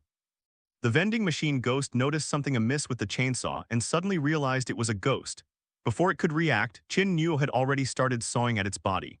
The chainsaw blade tore through the vending machine's exterior, and what came out wasn't sparks but gushing, viscous black blood. The vending machine was filled with shock, fear, and most of all rage. How could I be bullied by a rat? A pair of bloody, mangled hands reached out from behind the vending machine, grabbed Qin Nuo and tried to tear him apart. But the next second, as if electrocuted, the bloody hand quickly retracted. The restaurant's rule is that as long as employees work honestly and complete their tasks to the required standard, they must never be harmed. What's more, besides her work uniform, Qin Nuo also has the best employee badge hanging on her chest. The vending machine ghost couldn't harm Qin Nuo no matter what. Qin Nuo, on the other hand, seemed to have transformed into a dedicated lumberjack, oblivious to everything around him, frantically wielding his chainsaw. With the roar of the chainsaw, pieces of debris fell to the ground, and black blood had already soaked the floor. The vending machine demon finally realized Qin Nuo's ruthlessness and hurriedly called out, "Wait, stop, I'll give you your change, every single penny." 2 ghost coins popped out. "What about yesterday's? I'll return everything from yesterday to you. What about my friends? Here, I'll give it all back to you." The vending machine ghost completely gave in. Qin Nuo then stopped what he was doing, pulled the chainsaw out, and the gushing black blood stopped abruptly. Picking up the stack of ghost coins, Qin Nuo counted them once, then looked up and said with a smile, "You didn't count them correctly, did you?" "How could that be? I calculated it very clearly." Qin Nuo said casually, "What I just gave you was a ghost coin with a face value of 1,000. "Bullshit, you clearly gave me 100. The vending machine ghost roared, "You've got it wrong." Qin Nuo picked up the chainsaw again and pulled on the rope. The sound of the chainsaw struck deep into the soul of the vending machine ghost. Faced with Qin Nuo's shameless extortion, the vending machine ghost was furious. Suppressing his overwhelming rage, the vending machine vendor finally relented, gritting his teeth as he said, "I misremembered. 1,000, I'll give you your change." Soon, a thick stack of ghost coins appeared in Qin Nuo's hand, exactly 970 ghost coins. "See, I'm a reasonable person. Anyone who didn't know better would think I was trying to blackmail you," Qin Nuo said with a smile. Vending machine ghost. If it were a person, it would probably be so angry it would vomit blood. "Don't make any mistakes in the next few days. I'm bad at math, I'll make mistakes too." Qin Nuo put away the chainsaw and said to the dilapidated vending machine. Qin Nuo winked at Liu Jiaqi, who stepped forward and said somewhat timidly, "I'd like a claypot rice." The vending machine remained silent as if it were broken. Qin Nuo took out a hammer, weighed it in his hand, and a clay pot rice, a bottle of beverage, and tableware immediately popped out of the vending machine. Although it didn't say a word, the vending machine had already made its stance clear. "I admit defeat." Qin Nuo led Liu Jiaqi away and back to the dormitory. Only then did the latter breathe a long sigh of relief, feeling a lingering sense of fear. That was so dangerous. That was a ghost. Aren't you afraid of its revenge? Liu Jiaqi exclaimed. Not only are they threatening ghosts, but they're also extorting and blackmailing ghosts. Qin Nuo's actions truly stunned Liu Jiaqi. What's wrong with ghosts? This thing is like a person. It bullies the weak and fears the strong. The more submissive you are, the more arrogant it becomes. What if it fights you to the death? Then I'll just tear it down, Qin Nuo shrugged. All right, go to sleep after you finish your food. Exhausted after a long day, Qin Nuo wanted to go straight to bed, but the stench and itching from not showering for 2 days made it unbearable. I think I should take a shower. Qin Nuo thought to himself, it's not that he's sloppy. Instead, it was during the shower that he stripped himself completely naked, which made Qin Nuo feel very insecure. Upon entering the restroom, Qin Nuo suddenly noticed that the faucet was dry and the funnel on the floor was clogged with a tangled mess of hair. Qin Nuo glanced at Liu Jiaqi by the door and said, "Your hair loss is quite severe." It's not my hair," Liu Jiaqi said, her face pale. Qin Nuo's face darkened. Another ghost has gotten in. The faucet seemed to have phlegm stuck in its throat. It coughed violently twice and then spat out a pool of disgusting black blood. There was also some unidentified rotten flesh. Even Qin Nuo couldn't bear this scene. Liu Jiaqi said, "I was perfectly fine when I took a shower yesterday." Bang, bang, bang. There was a sudden knock on the door. Qin Nuo gestured for Liu Jiaqi to shush, then gripped the bone-crushing hammer and went to open the door. Outside the door stood a woman in white, her hair reaching her waist, covering her face, dressed like Sadako. 3697, a cold, emotionless voice came from behind the hair. "It's me, what's up?" Although he sensed that the other party meant no harm, Qin Nuo still gripped the bone crusher tightly. The female ghost in white handed a box to Qin Nuo. Upon opening it, I was surprised to find clean household items inside. "I've solved the water problem," said the woman ghost in white. Qin Nuo suddenly realized that the messy clump of hair in the bathroom was hers. What was this female ghost's identity? Dormitory manager? A kind-hearted young lady? Qin Nuo looked at the white-clad female ghost with a puzzled expression. The female ghost in white didn't speak, but instead glanced at the badge on Qin Nuo's chest. Qin Nuo roughly understood. The reward for outstanding employees was ordered by Pinocchio. Don't open the door when you go to sleep at night. After saying those same words, the white-clad female ghost left. Qin Nuo, what does she do? Liu Jiaqi asked in a low voice from the bathroom, to offer some warmth. Qin Nuo handed the cardboard box to Liu Jiaqi, then pulled out a towel and shampoo, lifted the girl out, and went into the bathroom to start scrubbing her. The faucet quickly returned to normal, and after 2 days in the terrifying world, Qin Nuo finally got to take a comfortable bath. Facial cleanser, face mask, shower gel, and bath towels. Oh my god. Qin Nuo had finished showering, while Liu Jiaqi was still rummaging through the cardboard box, excitedly anticipating finding a treasure. In this environment, these things are truly treasures for clean girls, even more important than life-saving food. You can take your time flipping through it. I'm going to sleep now.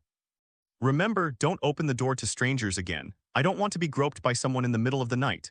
After saying that, Qin Nuo fell asleep immediately. Liu Jiaqi nodded shyly, then grabbed a few toiletries and ran into the bathroom. Nothing more was said that night. The next day, Qin Nuo and Liu Jiaqi arrived at the restaurant early. Pinocchio sat on the puppet stand, waiting for a long time. Today, employee number 3699 remains a food runner with a target of 7 orders.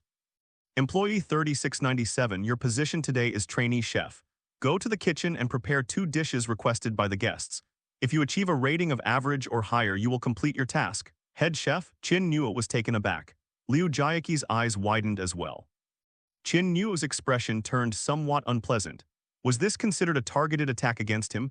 I gave him an outstanding employee badge just yesterday. The mortality rate for chefs is undoubtedly much higher than that for food runners. Suddenly, Qin Nuo is put in charge of cooking 2 dishes, and neither of them can receive a bad review. This isn't just about putting pressure on people, it's about bullying them. Pinocchio didn't care what Qin Nuo thought, he simply said, the reward is quite substantial. After saying that, he left. Qin Nuo. Liu Jiaqi looked at Qin Nuo with concern. Qin Nuo replied calmly, it's just stir-frying, I'm quite good at it. Don't worry about me, just focus on yourself.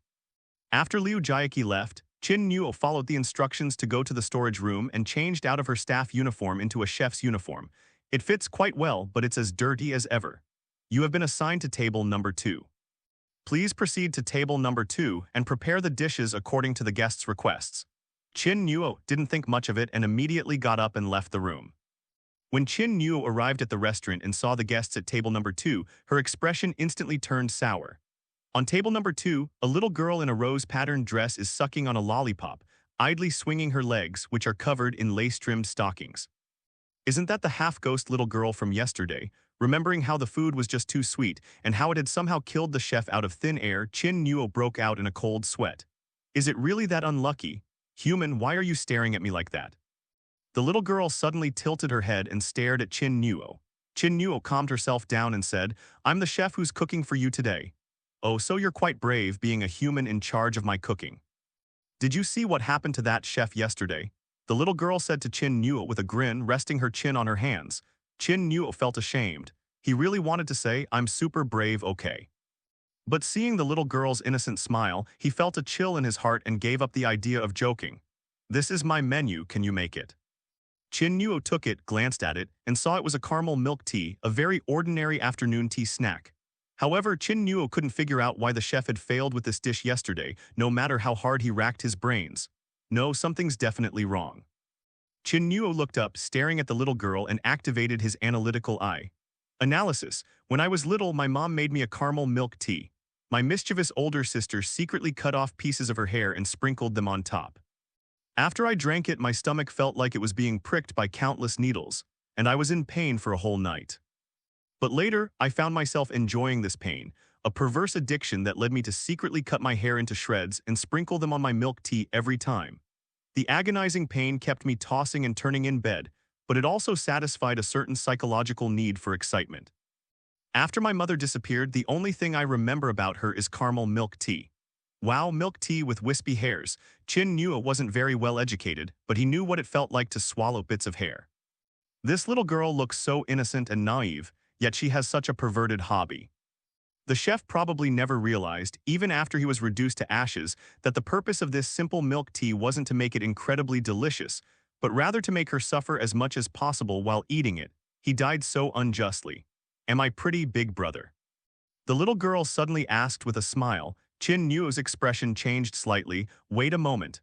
We left the restaurant and quickly went to the kitchen. The chefs were already busy at work, ignoring Qin Nuo and busying themselves with preparing all sorts of strong-flavored ingredients on the cutting board. Afternoon drinks like milk tea are quite easy to find in the kitchen. Making milk tea doesn't require any special skills, just mix the ingredients together and heat it or add ice. Seeing that it was almost done, Qin Nuo cut off a clump of her bangs, cutting them into very short pieces and mixed them into the milk tea. The chef standing nearby, witnessing this inhuman act, looked utterly astonished. Human, are you serious? Qin Nuo ignored it, scooped up the vegetables, plated them, and took them out. In the restaurant, many customers were paying attention to the table where the little girl was sitting. After all, what happened yesterday is still fresh in their minds. Liu Jiaqi was also paying attention and silently praying for Qin Nuo. The dishes were served quickly, and many guests smiled excitedly upon seeing that they were human.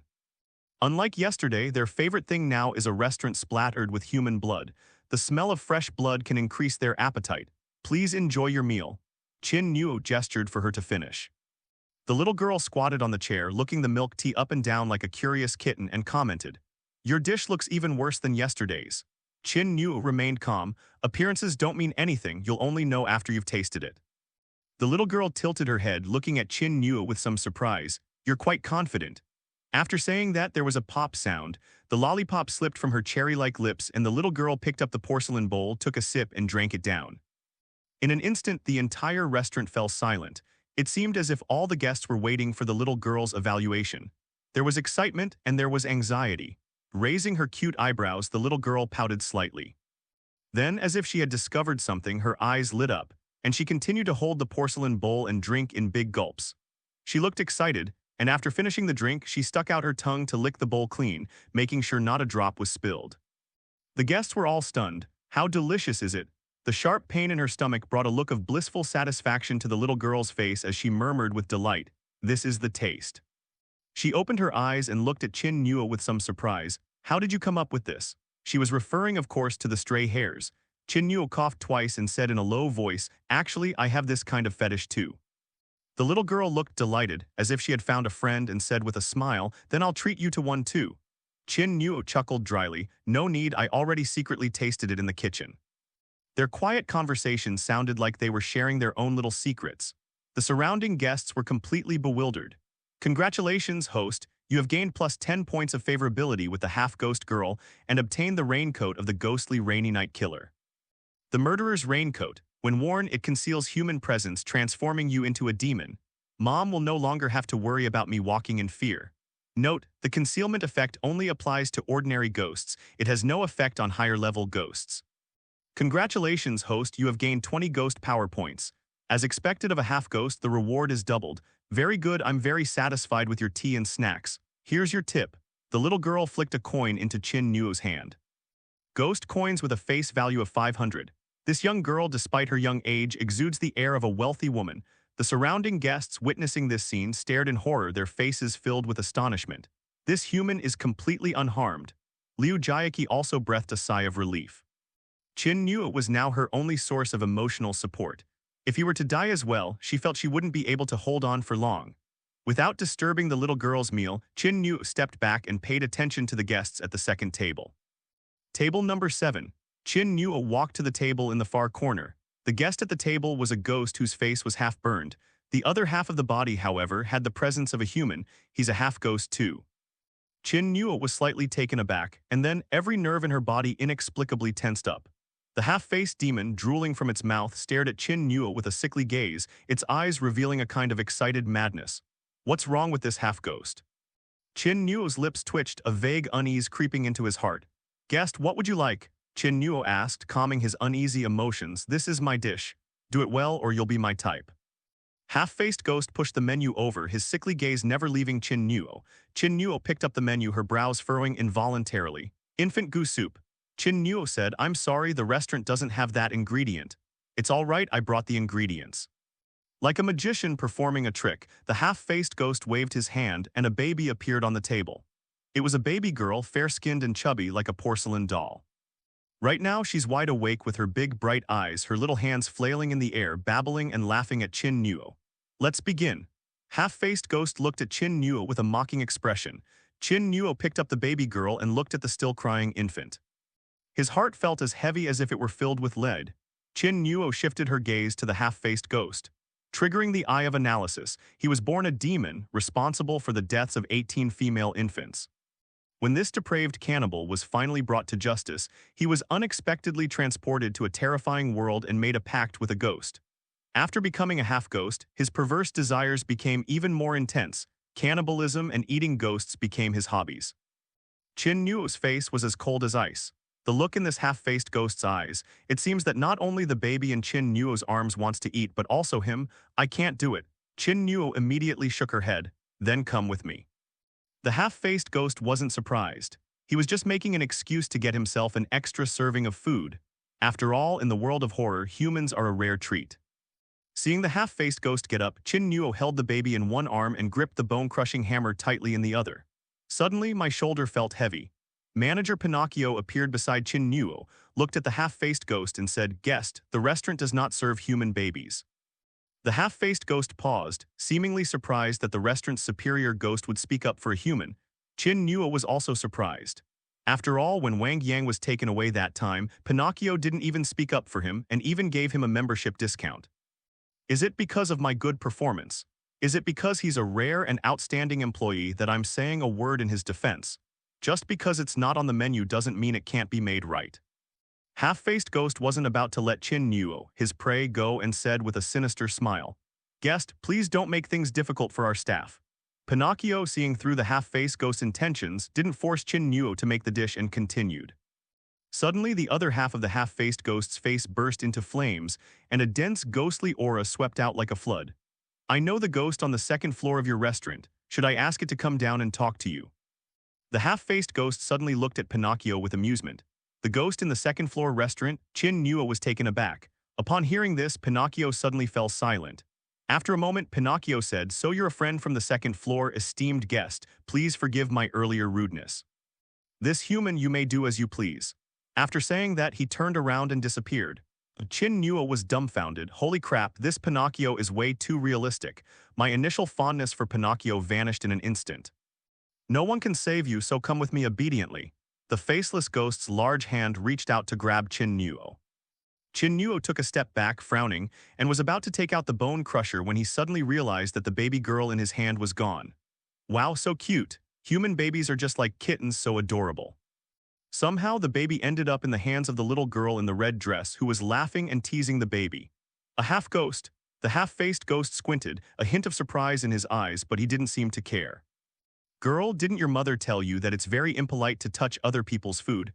The little girl's attention was entirely on the baby in her arms. She didn't even glance up at the half-faced ghost. Now it's mine. The atmosphere inside the restaurant instantly froze.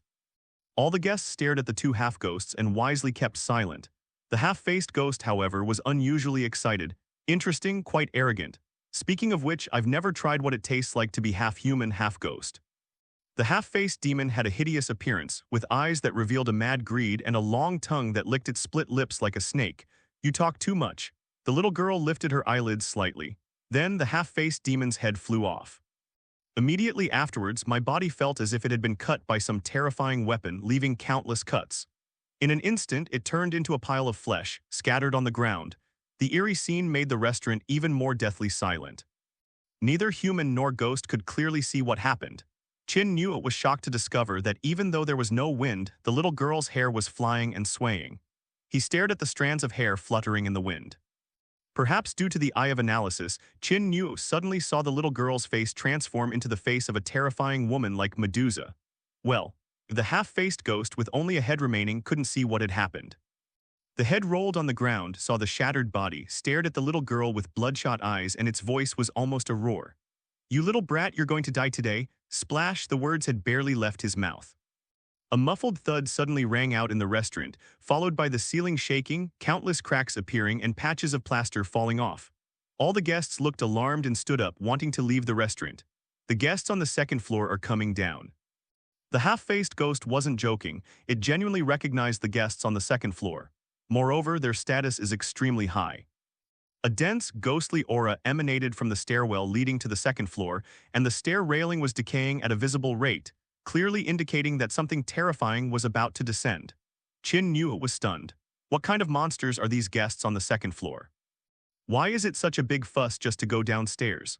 Wang Yang, I was just having a meal. What trouble have you got me into this time? The sound came from the first-floor restaurant. I just ordered some food, but this rat wouldn't cook it, and this little blonde girl stole my ingredients and ruined my health. The faceless ghost seemed terrified of the ghost on the second floor and said in a panic, trying its best to appear innocent. The dark aura in the stairwell was silent. Inside the restaurant, all the guests held their breath, afraid to even breathe loudly. They looked at the black mist, filled with fear and humility. Qin Nuo had seen that look in his eyes before. Just like how Wang Yang viewed them back then. Soon, the ghost on the second floor seemed to have made up its mind and spoke in a hoarse voice. "This is the last time I'll stand up for you. There won't be a next time." As soon as the words left his mouth, a withered, large hand reached out to grab the little girl. Splash! The chairs and tables where the little girl was standing were all blown away. All the guests seemed to witness the girl being mashed into mincemeat. However, the hand recoiled swiftly as if it had been electrocuted. Suddenly, a figure appeared in front of the little girl. His entire body, including his face, was wrapped in bandages. He was wearing a suit and exuded an eerie, ghostly aura. "Miss, are you all right?" The man in the bandage suit asked. The ghost on the second floor suddenly realized something, its voice low and tinged with fear. "Who are you?" The little girl ignored her, holding the baby, and said with a smile, "I'll call you Xiaoxiao from now on. Come home with me, okay? There's a big sister at home too." The other party's disregard only made the ghost on the second floor more wary, and it continued to speak. "I won't interfere in your affairs anymore. I apologize for my offense just now. I'm leaving now." After saying that, the black mist dissipated rapidly, and the ghost on the second floor fled back to the second floor. The little girl gestured to the bandaged man in the suit, who then walked towards the stairwell and went up to the second floor. "See you next time, buddy." The little girl winked at Qin Nuo. The faceless ghost, now only a head, stared at the little girl in terror. "You." Before she could finish speaking, the little girl stomped on it, and the head and the rotten watermelon exploded, scattering fragments everywhere. Welcome back next time. Even after the little girl left, the atmosphere in the restaurant remained tense. The guests all looked towards the staircase leading to the second floor. Soon, the bandaged ghost in the suit came down the stairs, carrying a bloody, mangled head with its eyes wide open in death. It was clearly the ghost from the second floor. When it came down, only the sound of its footsteps echoed in the restaurant. The guests kept their distance. As the man in the bandage on his suit passed Qin Nuo, he suddenly stopped and handed her a card. The lady said we can come here if needed. Qin Nuo took the card. It featured a black and gold rose, alluring yet ghostly. Below is an address, that's all. When he looked up again, the man in the bandage suit had vanished. The restaurant seemed unfazed by such incidents and quickly returned to normal. The guests resumed their meals happily as if nothing had happened. Qin Nuo, are you all right? Liu Jiaqi rushed over, grabbed Qin Nuo and asked worriedly, It's nothing, did you see me panic? But your pants are wet. That was just some soup that got spilled. Soon, the clock struck midnight to signal closing time. The restaurant's guests gradually got up and left. After the restaurant had quieted down, Pinocchio scurried into it.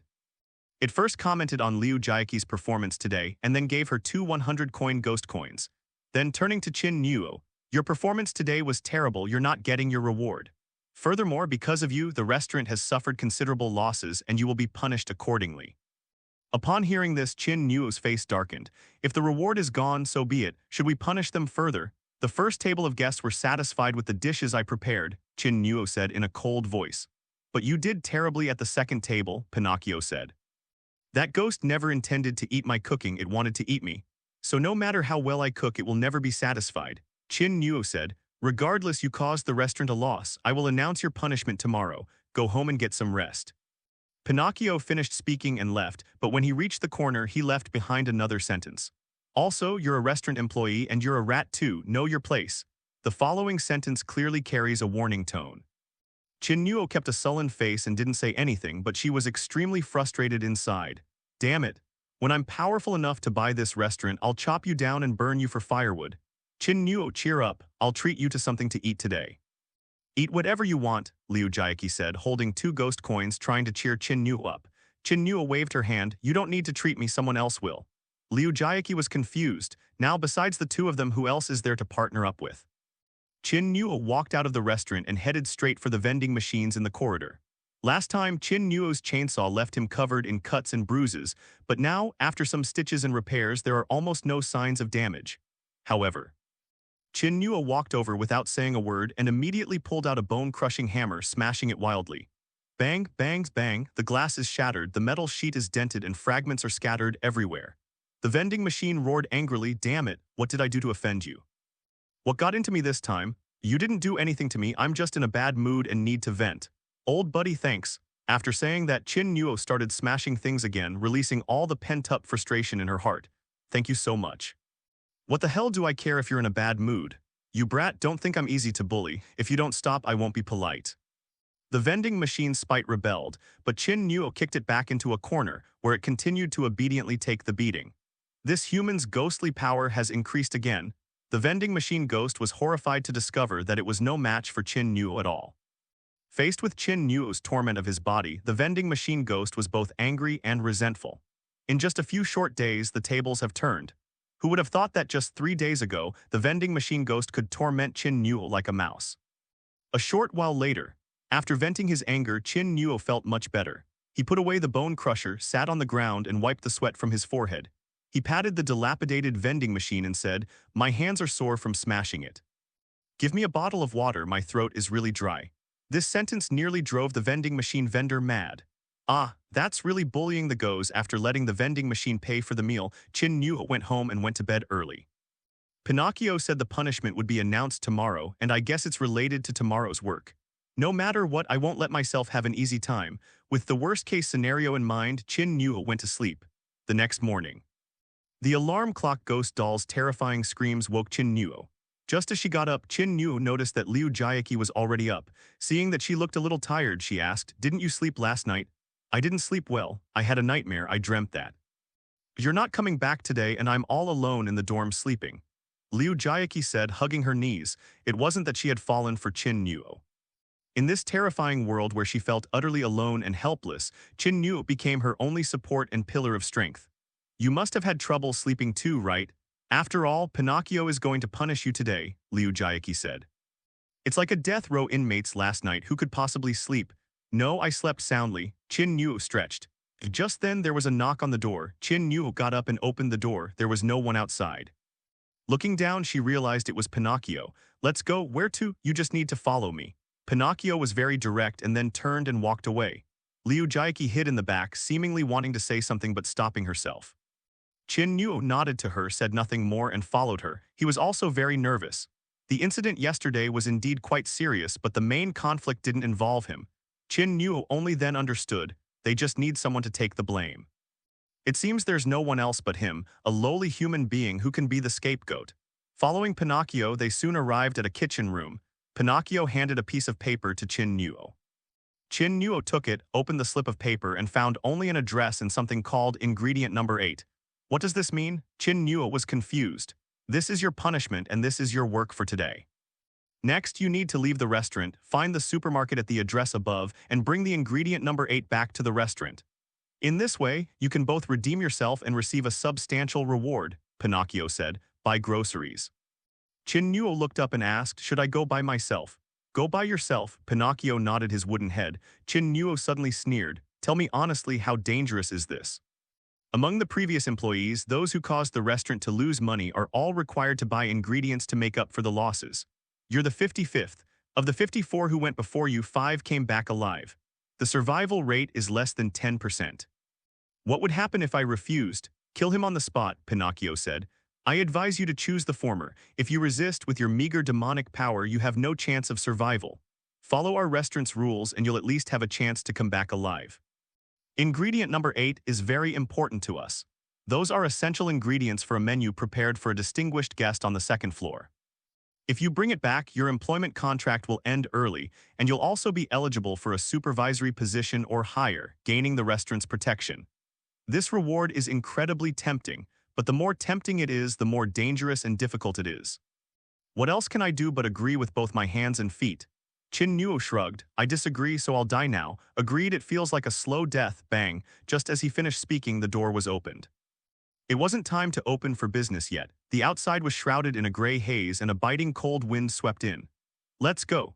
Qin Nuo, holding the note, said, it says I can take the bus to my destination, but the restaurant won't reimburse the bus fare. Pinocchio did not answer. Okay, you'll have to pay for the transportation yourself. Wrapped in a thin shirt, Qin Nuo stepped out of the restaurant's back door. The moment I stepped out, the door slammed shut. Qin Nuo looked up at the gray sky. Come to think of it, I've never actually seen what the world of horror is like, have I? It was still early, and because she exited through the back door, Qin Nuo didn't attract much attention from the ghosts. But to be on the safe side, Qin Nuo put on the killer's raincoat in advance in an alley. Their human presence was concealed, and they became part of the terrifying world of ghosts. If Qin Nuo were to leave the restaurant as a human, he'd be like a rat crossing the street. He'd probably be gone before he even got on the bus. The killer's raincoat is Qin Nuo's greatest protection. Once out of the alley and onto the street, Qin Nuo finally saw the true face of this so-called terrifying world. Skyscrapers, in fact, are no different from the human world. However, the streets and roads were deserted, littered with wrecked vehicles and piles of rotting flesh on the roadside, emitting a foul stench. Large numbers of crows and vultures circled in the sky, and many more were along the roadside, tearing at and pecking at the rotting corpses. It feels like the end of the world. As Qin Nuo walked along the roadside, she was constantly approached by blurry, dark figures or ghostly, zombie-like creatures. They saw Qin Nuo with a look of doubt in their eyes, but sensing the malevolent, ghostly aura emanating from him, they looked away and walked away. If it weren't for this outfit, I'd probably be torn to pieces by now, Qin Nuo thought to himself. Following the road signs, Qin Nuo found the bus stop leading to her destination. Qin Nuo sat down on a bench. Next to him, an elderly man also seemed to be waiting for a bus. The old man, leaning on his cane, was drowsy. From his appearance, Qin Nuo could not find any trace of ghosts on the old man. But deep down, he knew perfectly well that this old man was definitely not human. It's just that I didn't realize it. Perhaps, like that little girl, he is also a half-ghost. Speaking of the little girl, Qin Nuo had the idea of asking her for help. But when I looked at the address she left, wow, it was more than 20 bus stops away, 7 stops more than my current destination. It was really far. To avoid giving himself away, Qin Nuo didn't exchange more than a few words with this seemingly normal old man. Soon, another woman and child arrived, holding a baby in her arms and carrying a bag of vegetables. The baby's skin was ashen, and it was playing with a human head in its hands, babbling and laughing. The bag of vegetables in the woman and child's hands contained chopped-up limbs, and on one of the fingers was a ring. Qin Nuo suddenly realized. The world of horror may not be so different from the human world. Ghosts also have their own lives and their own jobs. The difference is that what's chopped on the cutting board and bought at the market isn't poultry like chickens or ducks, but people. Ding ding. The bus has arrived, bus number 404, the bus Qin Nuo and the others are waiting for. He quickly got up and the elderly and women and children followed suit. They were on the same bus as Qin Nuo. We have arrived at the Underworld village. Passengers, please exit through the rear door. The next stop is the Blood Vengeance Cemetery. Passengers who need to disembark, please prepare to proceed. Elderly people and women and children boarded the bus one after another, putting ghost coins into the fare box. Qin Nuo calmed herself down, got on the bus, and put the ghost coins she had prepared in advance into the fare box. Just as they were about to leave, the ghost driver suddenly called out to Qin Nuo in a strange voice, "Wait." Qin Nuo stopped and turned around stiffly to look at the driver. The driver's face was deathly pale, staring intently at Qin Nuo. His cracked lips forced out a few hoarse words, "Too many coins." Qin Nuo secretly breathed a sigh of relief and calmly said, "It's okay, I have plenty of money." The driver didn't say much, closed the door and started the bus. There weren't many passengers on the bus. Besides the elderly people and women and children who boarded the bus with Qin Nuo, there were 4 other passengers. 2 illusory, transparent ghosts and 2 real entities. A physical body with a horrifying suture lined down the center of its face and its head riddled with steel nails of all sizes. Clearly, this is a ghost. Another figure dressed in a suit with a sharp build, a square face and slick-back hair stared nonchalantly at the scenery flying past the window. Qin Nuo looked at him, her heart skipping a beat. Human presence, he's not a half-ghost, this man in the suit is a real person. Qin Nuo, who possesses ghostly powers, can roughly distinguish between humans and ghosts. Players from other regions, why wasn't he afraid? Why did he dare to ride this cursed bus alone? Qin Nuo was shocked and even more confused. The elderly people and women and children who had just boarded the bus also noticed that there was a human on board. They sized up the man in the suit, then, as if noticing something, looked wary and looked away. Yeah, mommy, I want it." The ghost baby in the woman's arms stared at the man in the suit as if it had seen something interesting, reaching out its little hands to grab him. The woman and children held the baby's hands, cradled it in their arms and turned away, not giving it a chance to fuss.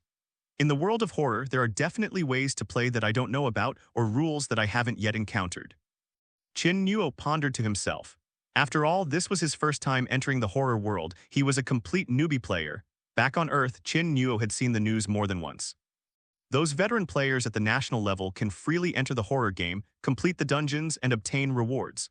For these seasoned veterans, horror games are not nightmares, but a dream world that offers them benefits at any time. We newbies live in constant fear, thinking every day about how to get back alive. These veteran players have long since grasped the essence of gaming, effortlessly navigating between the worlds of horror and reality. Qin Nuo sighed inwardly. The bus had arrived at its stop. "We have arrived at the Blood Grottos. Passengers, please disembark in an orderly manner. The next stop is the Underworld Hotel. Passengers who wish to disembark, please prepare." The man in the suit got up, glanced down at Qin Nuo as he passed by, smiled, and then got out of the car through the back door. "We've been discovered." Qin Nuo smiled wryly, not surprised. This raincoat isn't a high-level ghost item. Powerful ghosts and humans can ignore it and see through Qin Nuo's true identity. At the next few stops, the passengers on the train were gradually replaced. Fortunately, none of the ghosts discovered Qin Nuo's identity as they passed by him. Suddenly, Qin Nuo felt someone pull the hood off her raincoat. Qin Nuo quickly pressed down on the hood of his raincoat, turned his head, and saw that it was the ghost baby of the woman and child, staring at Qin Nuo's raincoat with great curiosity. They even reached over to grab it. "Little Ying, be good." The woman and child gently stroked the ghost baby's forehead but did not stop it. Qin Nuo pulled out a bone-crushing hammer and black blood dripped from the hammer onto the seat. "Keep an eye on your child." Qin Nuo spoke in a low voice, his tone filled with murderous intent and ferocity. The woman and child were startled, seemingly realizing that Qin Nuo was not someone to be trifled with, and quickly pressed down on the ghost baby's hand, sitting back down. Qin Nuo secretly breathed a sigh of relief. That was close. We almost gave ourselves away. Qin Nuo glanced at the bus stop. There were only 2 more stops to her destination. He felt increasingly anxious and uneasy. The increasing number of passengers on the bus indicated that his situation was becoming increasingly dangerous. Next stop. Suddenly, more than half of the people got off the bus, and the crowded interior instantly became deserted again. Qin Nuo breathed a sigh of relief. He'll get off at the next stop. It's basically safe now. Only one passenger boarded, his wet hair dragged on the ground, and he was frighteningly pale with large amounts of water dripping from his body. The bus floor was instantly soaked. The ghost driver didn't pay any attention, closed the door, and started the car. A water ghost. Qin Nuo stared at the ghost, roughly guessing that it had probably drowned. The water ghost didn't rush to find a seat. Instead, it sniffed the air, its terrifying face beneath its wet hair revealing a chilling smile. It smells like rats. Qin Nuo's expression changed. Suddenly looking up, the water ghost's eyes were also fixed on Qin Nuo. His lips parted in a wide grin, his eyes gleaming with intense greed and his scarlet tongue dripping with saliva. We've been discovered. Qin Nuo's body tensed up, but the water ghost didn't expose Qin Nuo. Instead, it found a place to sit down, but its greedy eyes remained fixed on Qin Nuo, as if afraid its prey would escape. 5 minutes later, the bus stopped at the station and Qin Nuo immediately got up to get off. The water ghost suddenly blocked Qin Nuo's path and chuckled, "Sit back down." Qin Nuo looked at him coldly. "I've arrived at my stop." "I said sit back down, little mouse, don't you understand what I said?" The words little mouse caught the attention of the passengers in the car. They all looked up, their gazes falling on Qin Nuo. Qin Nuo's face darkened. This water ghost clearly had no intention of letting it go. Beneath the raincoat, his 5 fingers gripped the bone-crushing hammer tightly. He wasn't afraid of water ghosts. However, if he were to attack the water ghost on the bus, his identity would undoubtedly be exposed. The ghost driver also turned to look at Qin Nuo and the water ghost, and then closed the rear door that it had opened back up. Several passengers became restless. They vaguely guessed what was going on. A rat has sneaked onto the bus. This is bad, the sheep has fallen into the wolf's den. As the atmosphere inside the bus gradually froze, Qin Nuo's expression also turned increasingly grim. The water ghost stared menacingly at Qin Nuo. "Rat, I'll say it again, sit back down." Qin Nuo didn't move. He sat back down. It wasn't just that he had missed his destination. He dared not imagine what he would face next. Just at the crucial moment, the water ghost felt a tap on its shoulder. It turned its head and stared at the dark figure behind it. "It's mine." The shadowy figure said expressionlessly. "Yours? What kind of certificate do you have?" The water ghost sneered, but before it could finish speaking, the shadowy figure suddenly raised its hand and gripped the water ghost's face with its 5 fingers. Sharp fingernails pierced the water ghost's face, splattering black blood. Before the water ghost could resist, the water on its body evaporated rapidly, releasing billows of steam. Immediately afterwards, terrifying flames engulfed its body, and its pale flesh charred and burned rapidly at a visible speed. With a horrifying, tearing scream, the water ghost was instantly burned to a charred corpse. The dark figure crushed the water ghost's head, and the headless corpse fell to the ground, shattering into pieces and burning into chunks of charcoal. The shadowy figure looked at the ghost driver and said coldly, "Open the door." The ghost driver, showing a hint of apprehension, opened the back door of the bus. Before Qin Nuo could speak, the shadowy figure dragged her off the bus. Only after the bus disappeared at the end of the road did Qin Nuo see who the dark figure was. He was a customer on his second day at the restaurant, the one who regained his memories after I gave him a complimentary glass of tequila. "You've got some nerve." The scorching ghost, having shed its terrifying ghostly aura, spoke coldly. Qin Nuo knew exactly what he was talking about and said with a wry smile, "When you're under someone else's roof, you're not free to do what you want. I made a mistake and the restaurant punished me by making me go out to buy ingredients. Failure to complete the mission will still result in death." Despite saying it, Qin Nuo was still shocked. The conflict on the bus just now, the burning ghost crushed the water ghost with one hand, silencing all the ghosts on the bus. The water ghost could see through Qin Nuo's disguise, so its strength must be considerable. Yet it was annihilated before the scorching ghost without even a chance to resist. Qin Nuo dared not even imagine the power of the burning demon. "Anyway, thank you," Qin Nuo said sincerely. The scorching ghost didn't say anything but asked, "What do you want to buy?" Qin Nuo handed the note directly to the burning ghost. After reading it, the burning demon narrowed his eyes slightly. "What's wrong?" Qin Nuo asked. "Ingredient number 8 is only available at Wang Yang supermarket." "That's exactly where I'm going. The owner there is difficult to talk to, and ingredient number 8 isn't an ordinary ingredient. You probably can't buy it from him with just ghost coins," said the burning ghost. "If we can't buy it with ghost coins, then what can we use?" Qin Nuo was taken aback. The burning ghost shook its head slightly. "That depends on you." It stepped aside and pointed to a street behind it. "Walk 100 meters down this street, and around the corner you'll find the Wraith supermarket." Qin Nuo knew that the scorching ghost couldn't be of much help in buying ingredients, But in any case, the ghost had helped him this far and got him out of trouble, which was already very kind to Qin Nuo. So Qin Nuo thanked him again. That glass of tequila of yours is very important to me. Also, I don't like owing favors, especially to humans, the burning ghost said calmly. Qin Nuo smiled slightly, understood. Angel's kiss, you have gained +10 favorability from the burning ghost and obtained 2 pieces of ghostly meat. Tai sui meat, a food that evil spirits find irresistible. Often even a small piece can lead to fierce fighting. Qin Nuo remembered seeing this thing before. It was also called meat ganoderma, a precious and expensive polymer that was not for consumption and was mainly collected by humans as antiques. In reality, all the Tai sui meat seen on the market is fake. Wild, pure Tai sui has never been proven to truly exist in the biological world. Legend has it that the elixir of immortality sought by Qin Shi Huang was the so-called wild Tai sui meat. This mythological element is so strong that it makes the substance seem unreliable and illusory. I wonder if this piece in my hand is real or fake, Qin Nuo wondered. After the scorching ghost left, he didn't dwell on the Tai sui meat. He tidied himself up and headed into the street. About 5 minutes later, after turning the corner, we saw a large supermarket. On the deserted streets, newspapers flew everywhere. All the shops were closed except for this one supermarket. The supermarket seemed deserted, the dim atmosphere made me uneasy, and I dared not go in. Qin Nuo, however, remained calm and took a step forward. However, the moment he stepped into the supermarket, the system's voice rang in his mind. Ding, passive quest triggered. Hidden, fusion possible ghosts have been detected in the host's area. The host needs to fuse with the ghosts within 24 hours. The host has been automatically granted the Yin-Yang Nightmare physique, can fuse with 3 ghosts of A+ rank or lower. Upon completion of the reward, you will randomly receive a level-specific treasure chest. Divided into bronze, silver, gold, diamond, and obsidian levels, mission failure penalty, confiscation of all ghosts. It can trigger passive quests. Qin Nuo was taken aback. Before I even officially stepped into the supermarket, I already had a mandatory task.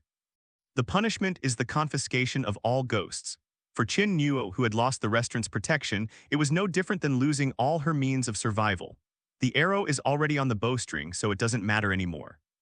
Qin Nuo thought for a moment and then walked into the supermarket. The supermarket didn't look to be doing well. It was much worse than Yinquan Restaurant. Large quantities of goods were piled up on the shelves and flies were swarming around. The receptionist, a middle-aged man, was lying on a wicker chair holding a bottle of liquor and was quite drunk. Human or ghost? Qin Nuo couldn't tell the middle-aged man's identity. Boss, I'd like to buy 1 ingredient. The middle-aged man opened his eyes, glanced at Qin Nuo, and suddenly shouted, "You filthy rat, take off your ugly disguise and get out of my shop." Qin Nuo smiled wryly, suddenly feeling that this killer's raincoat was quite cheap. But since we're already here, why would we leave so easily? He removed his killer raincoat and continued, "Boss, I'm just buying something and then I'm leaving.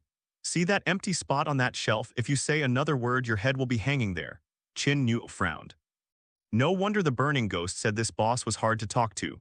This isn't just difficult to talk to, it's like they've met an enemy.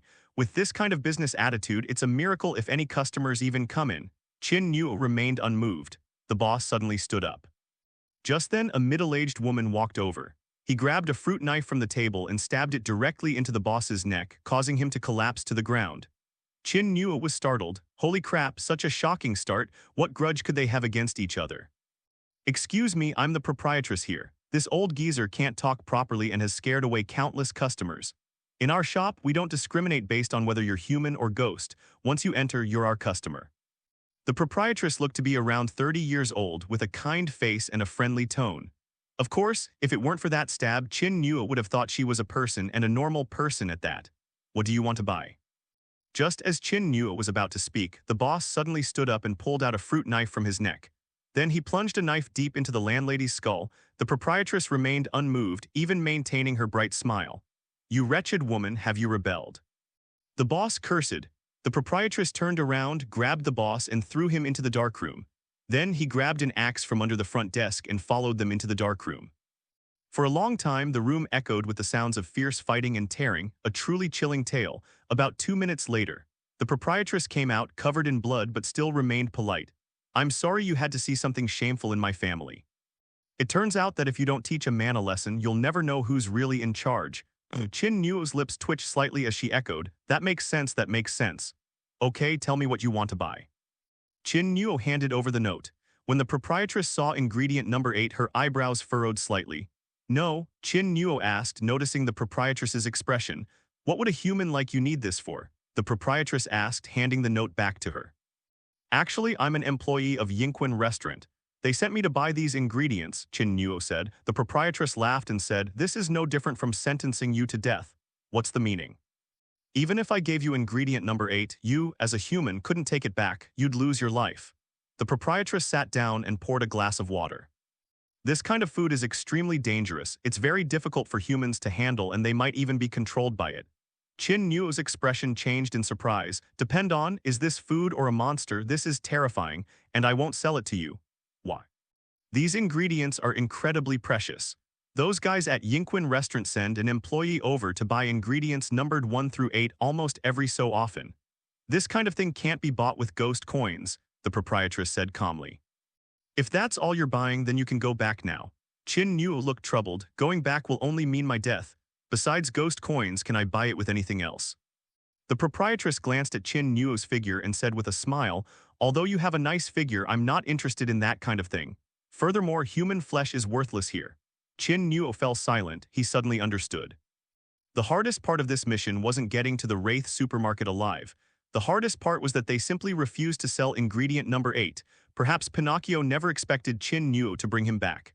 Bang, bang. Suddenly, a loud commotion erupted inside the supermarket. Qin Nuo could see from afar that a large pile of goods were flying everywhere, the shelves were collapsing, and the area was instantly a mess.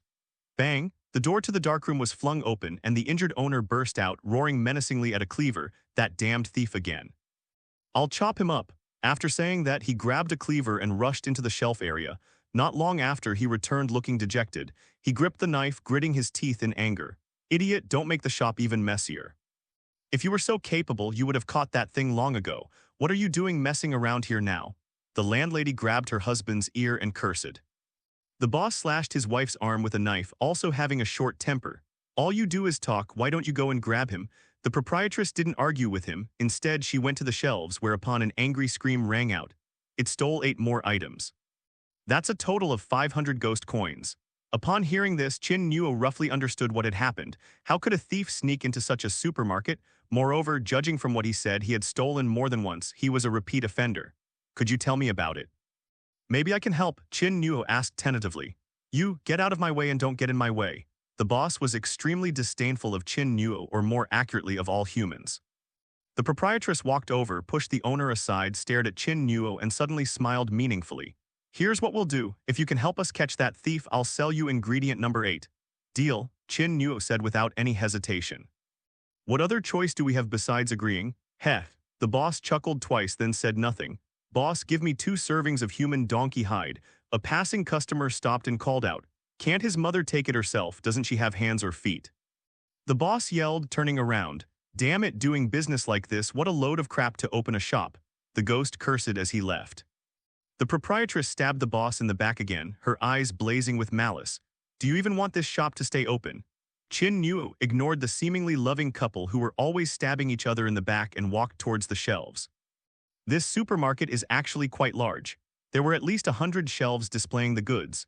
As Qin Nuo walked further in, she found that the goods were either covered in dust or scattered on the floor. In short, they were very messy and seemed to have never been tidied up. Suddenly, Qin Nuo heard some noise. He quickly pinpointed the source of the sound, pulled out his bone-crushing hammer and turned to swing it. Brother, calm down, the figure spoke up hurriedly. A person.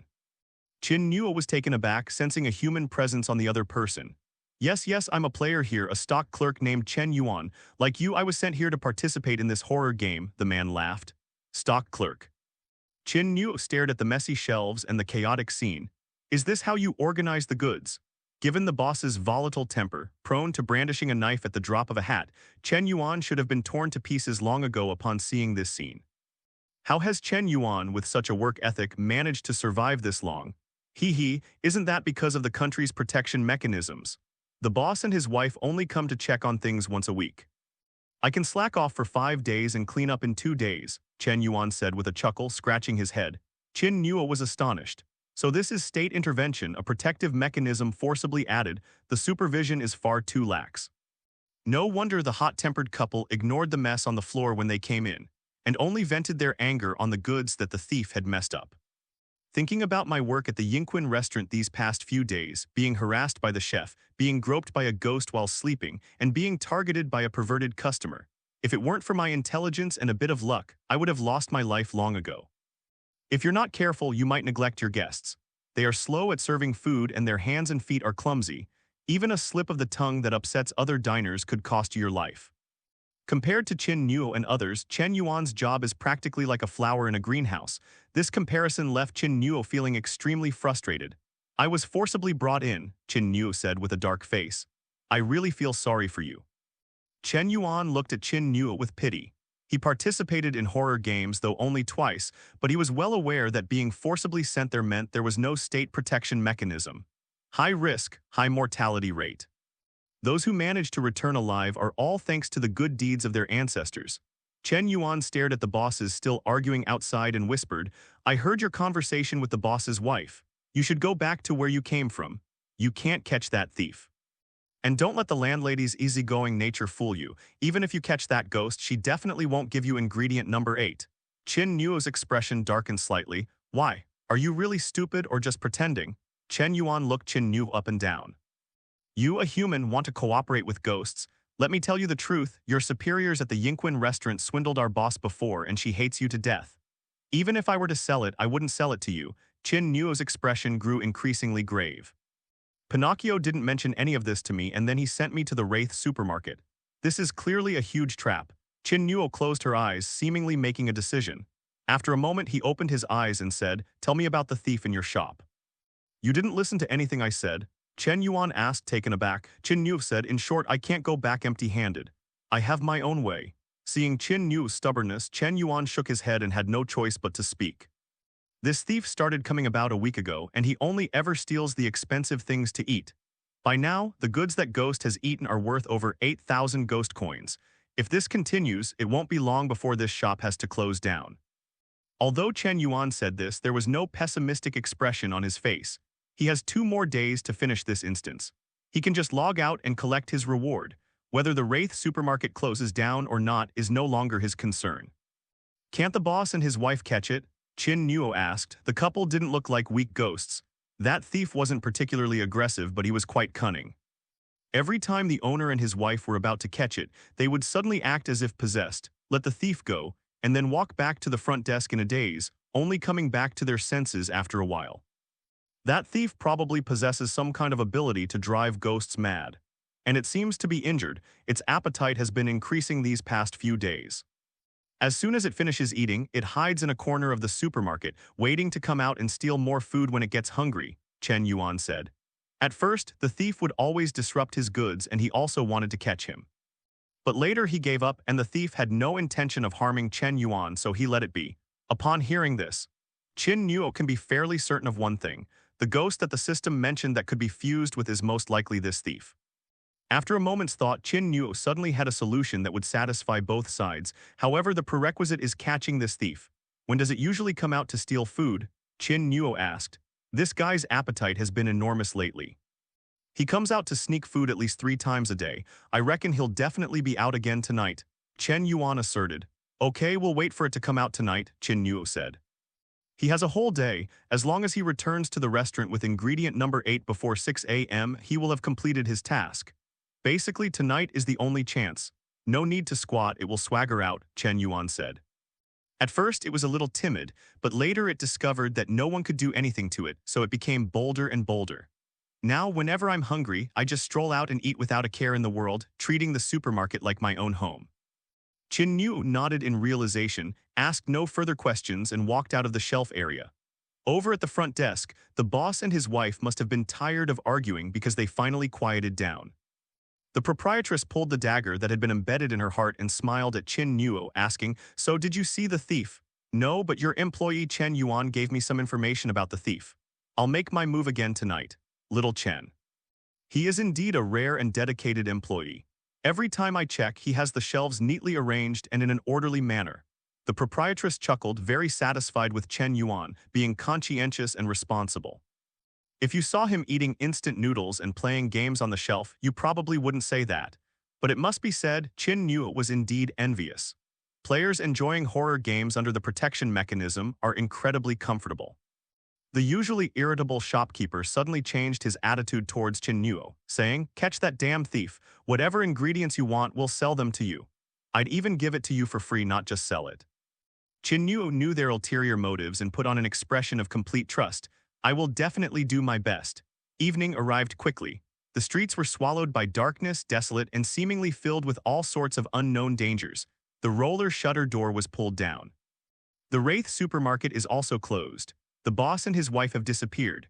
At this moment, Chen Yuan came out of the shelf area, skillfully went to the front desk, got some delicious food, and pulled out a bottle of yellow beer from somewhere. Chen Yuan sighed contentedly. "Finally, I can have a nice meal after eating instant noodles all day." "Why don't you dare come out during the day?" Qin Nuo asked. "That's my work time. If I leave my post outside the designated work area, it violates the protection mechanism." "Without the protection mechanism, wouldn't I be torn to pieces by the boss and his wife?" Chen Yuan said, "While the protection mechanism is designed for players, there are still rules that must be followed. Once a violation occurs, the protection mechanism will be compromised and rendered ineffective." Therefore, no matter how stuffy the shelves were or how hungry he was, Chen Yuan had to stay inside. Qin Nuo suddenly realized that her knowledge of horror games was far from complete. This Chen Yuan, although he seems simple-minded, has a firm grasp on the protection mechanism.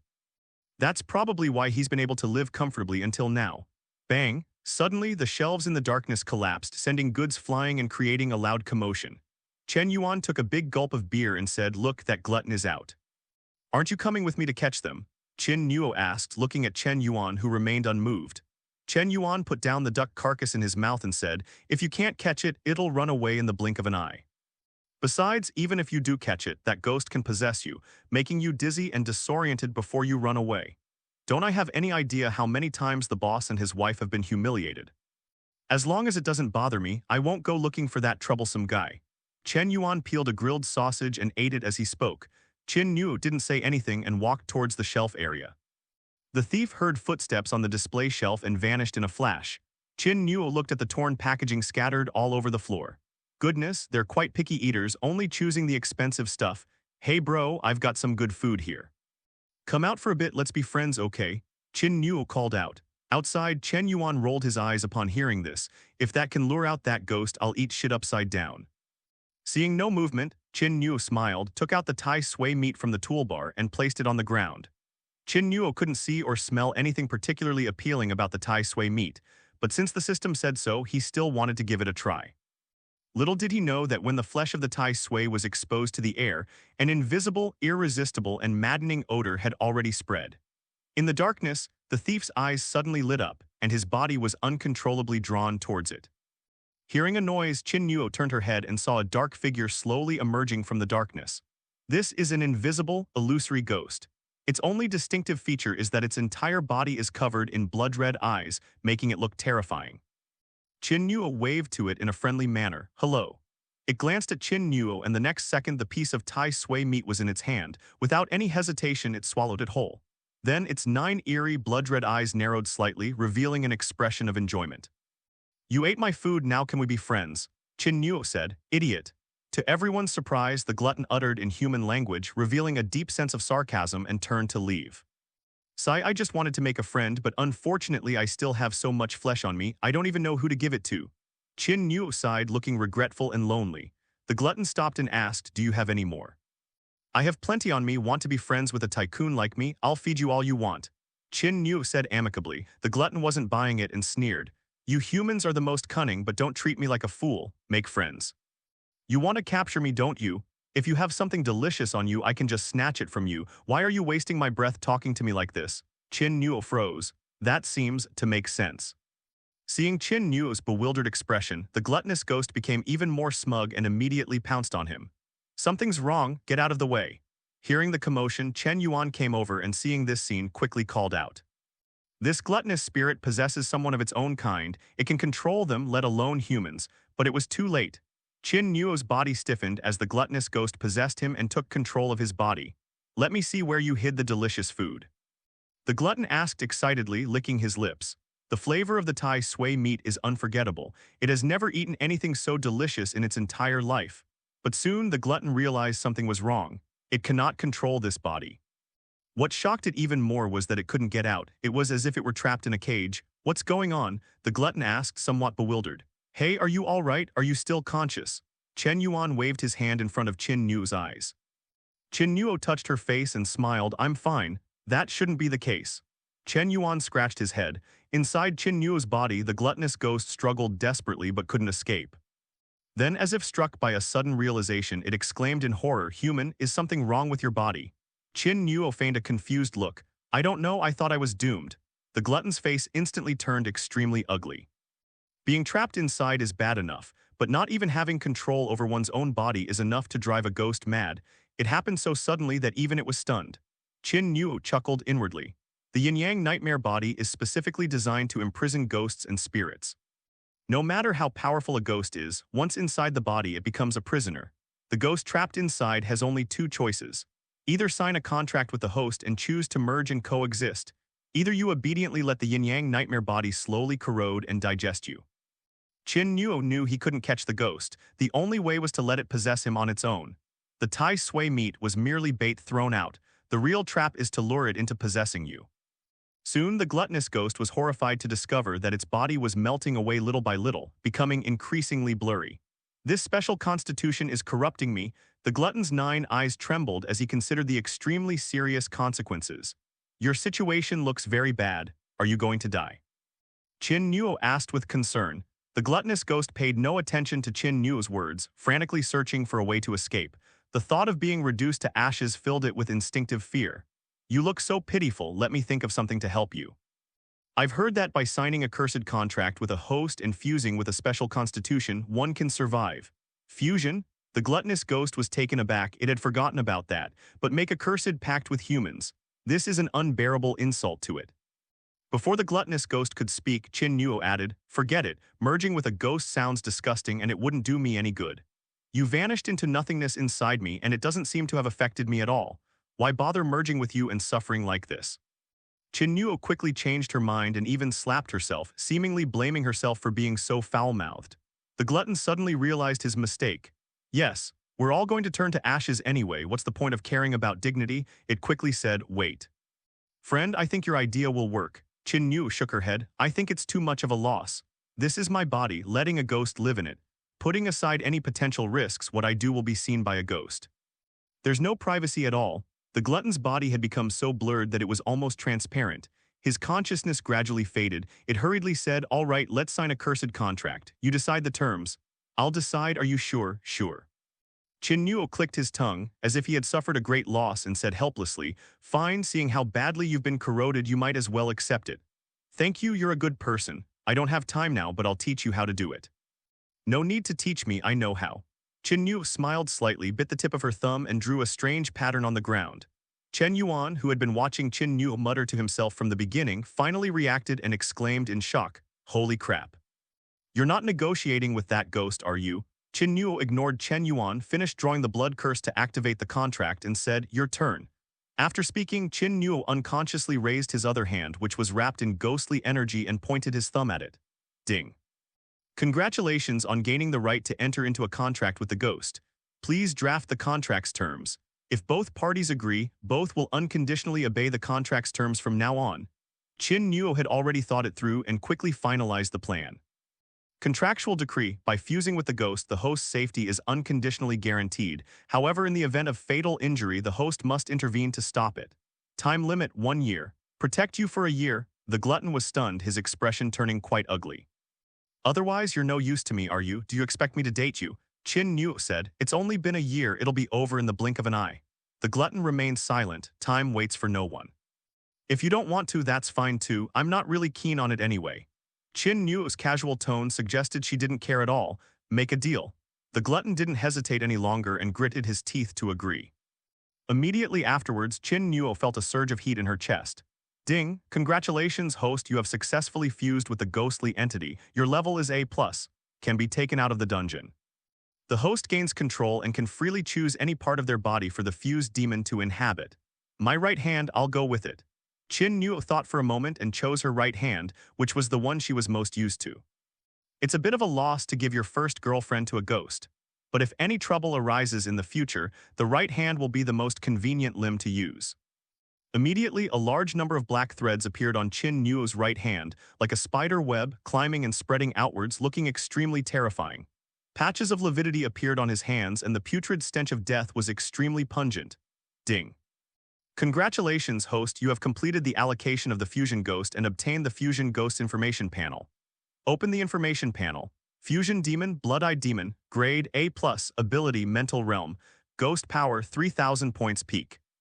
Characteristics, 9 Cursed Blood Eyes. Each time one is opened, mental control and demonic power are doubled. It sounds like this fused ghost isn't weak, Qin Nuo thought to himself, as he currently had no concept of the relative strengths of ghosts. He didn't know just how strong an A+ level ghost was. Well, a strange sound rang out, followed by Chen Yuan's scream, "Holy crap, your hand!" Qin Nuo looked down and saw a blood-red eye unfolded on the back of her hand.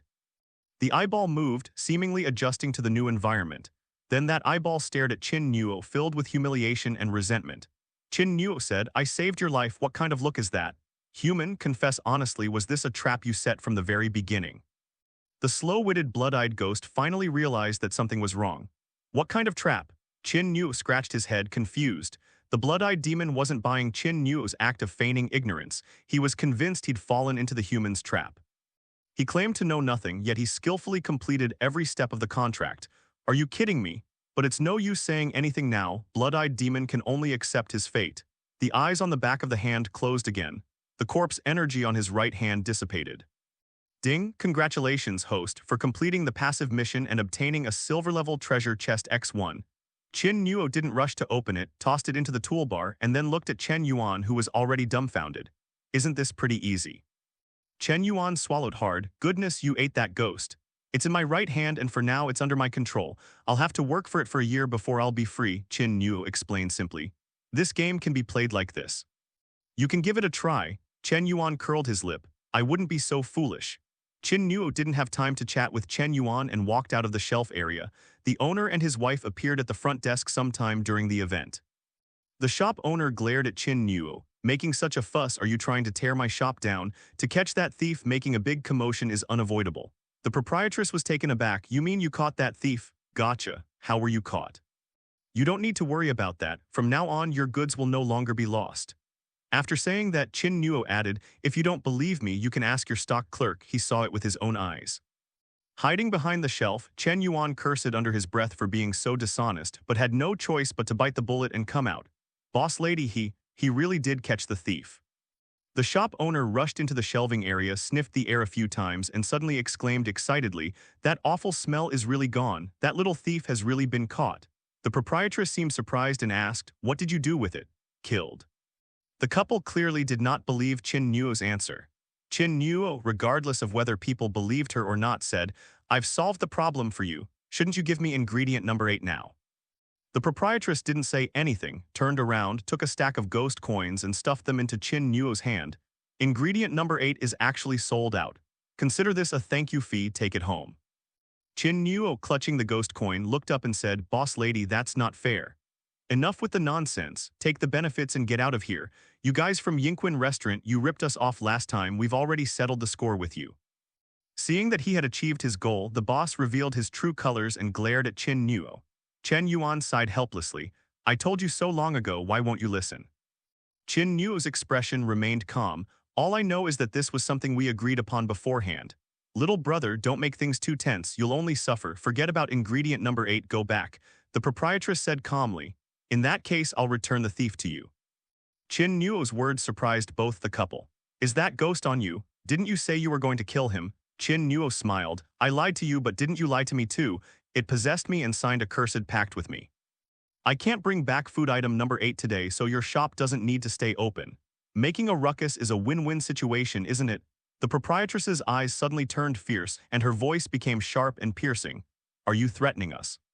"Young man, I only refrained from making things difficult because I like you. Don't narrow your own path." The boss became even more enraged, pulled out a cleaver, and was about to chop Qin Nuo up.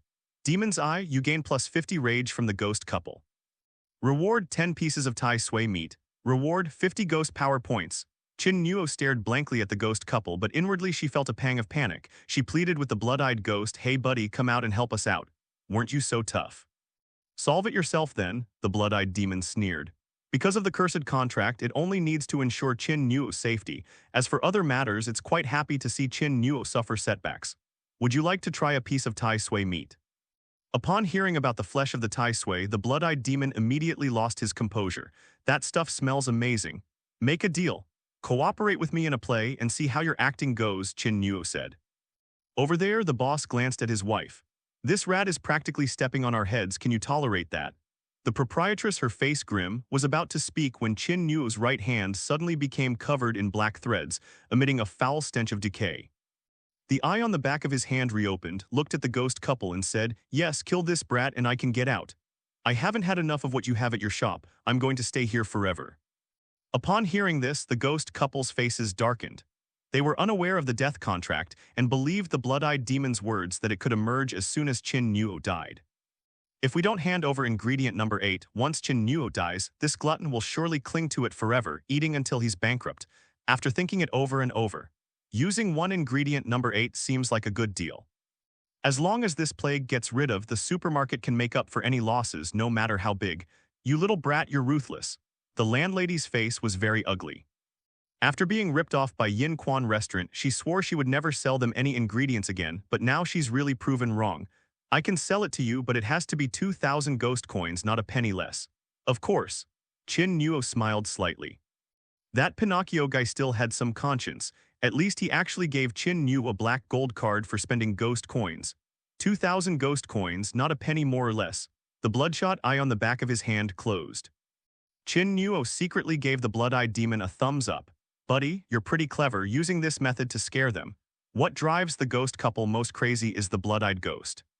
The phrase, "I'll stay with them forever," immediately broke their defenses and they hurriedly handed over ingredient number 8. The landlady told Qin Nuo to wait, then went into a room. The boss glared menacingly at Qin Nuo. If looks could kill, Qin Nuo felt numb with fear. Chen Yuan, who was hiding in the shelf, was already stunned. Goodness, this guy has a really big heart, negotiating with a ghost and even verbally threatening him. Even Fish Liang wouldn't dare to go that far. While stunned, an indescribable admiration also welled up in Chen Yuan's heart. I wish I could be half as cool as him in this game. After a long while, the proprietress came out, carrying a vintage box made of metallic copper. The lock is the ancient kind, a wide, horizontal lock full of mystery. Here are the ingredients you wanted, the proprietress said, handing over a key. Qin Nuo took the box, slightly taken aback. This is ingredient number 8. Number 8 is just a code name, nobody knows what's inside the box. Holding the box, Qin Nuo felt her emotions affected, becoming unusually irritable. Immediately afterwards, the box shook violently. Is this ingredient number 8 a living creature? It was already late at night when I left the Wraith supermarket. Beside the gloomy, dark bus stop, Qin Nuo held a box in both hands. The stench of death emanating from the box made Qin Nuo very uneasy. What exactly is in this box? Qin Nuo asked. One finger, said the blood-eyed demon. Fingers can be so unruly. Qin Nuo exclaimed in shock. The owner of this finger must be someone with terrible luck, right? You can even use this thing as food? Your tastes are really bizarre, Qin Nuo complained. It's not a matter of taste. It's because this is the only thing they can eat, or rather, it's the only food they can absorb. A ghost that can eat this finger is far more terrifying than you can imagine, said the blood-eyed ghost. Am I better than you? Qin Nuo asked tentatively. It's all right if I weren't injured and all 9 of my eyes were open, I wouldn't be afraid of it, the blood-eyed demon said proudly. Are you hurt? Who hurt you? How serious is it? You ask too many silly questions. Human, don't think we're close just because you signed a contract with me. You tricked me and I'll remember that. A year from now, when the contract is dissolved, you'll be the first one I eat. Let's talk about it again in a year. Besides, you might not be able to beat me even a year from now, right? Qin Nuo laughed nonchalantly. Ding ding, the long drawn-out sound of bells drifted from afar. A bus slowly pulled up through the white fog. The car has arrived. Qin Nuo stood up, holding the box. Aren't you afraid of being torn to pieces by the ghosts on the bus? Being a human, the blood-eyed ghost asked strangely. What's there to be afraid of? Don't you have me? Qin Nuo smiled faintly. The killer's raincoat wasn't very effective. Any slightly more powerful ghost could see through it. So Qin Nuo simply walked openly down the street. Since there's a contract, Blood-Eyed Ghost has to unconditionally act as his protector. Blood-Eyed Ghost face darkened, feeling as if he'd been spat on in the face by an alpaca. The bus stopped at the station and the front door slowly opened. Qin Nuo got into the car and dropped 2 ghost coins into the fare box. Humans. The ghost driver who was about to close the door suddenly realized Qin Nuo's identity and instinctively froze. A human being in the dead of night takes a bus in a world of horror. This is outrageous. The ghost driver quickly calmed down from his shock. Only two types of people would dare to do that. One is a half-ghost. Secondly, he carries some kind of terrifying ghost. In short, having a trump card means we are not afraid of trouble from ghosts. The ghost driver, having driven buses for several years, understood the situation. He merely frowned, clearly disgusted by humans riding in his bus, then closed the doors and started the bus. There weren't many passengers on the bus, a man and a woman, an old man. There were also passengers completely covered up like mummies. There was no human presence inside the bus. They were clearly all ghosts. They stared intently at Qin Nuo, their eyes filled with surprise and doubt. The scent of humans entering their nostrils is like the rich aroma of food whetting their appetites. However, neither of them made any rash moves. People who dare to walk alone on the streets of a horror-themed world in the middle of the night are probably not some tough characters you can mess with. No matter how much they wanted to eat, they managed to suppress it. That box? Suddenly, the mummy ghost sitting at the very back spoke, uttering 4 words. The other ghosts noticed the box in Qin Nuo's hand. Then their eyes lit up, revealing a greedy glint that was even more intense than when they saw humans. Precious ingredients. Qin Nuo frowned. He hadn't expected that these ghosts would set their sights on the box. The bus suddenly stopped. It had arrived at the stop. We've arrived at Bloodbath Street. Passengers, please take your luggage and disembark. The next stop is... The car door opened. No passengers got off and no passengers got on. The atmosphere inside the car grew increasingly tense. Suddenly, the couple who appeared to be together stood up and walked towards Qin Nuo. His face was pale, yet it revealed a morbid greed, much like that of a drug addict. Walking up to Qin Nuo, its face writhed eerily, as if insects were crawling beneath its skin, and it made a sound like its vocal cords were being torn apart. Human box.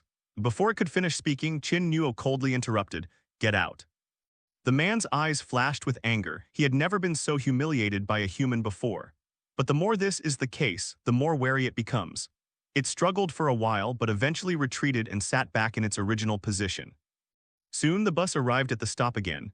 This time a few more ghosts came up. They were all taken aback when they saw Qin Nuo. Then he noticed the box, his eyes also filled with greed.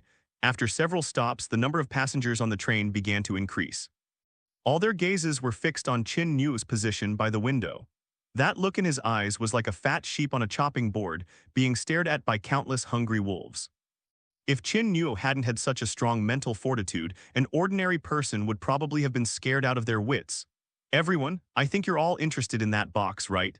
Just then, the mummy ghost sitting at the very back spoke again.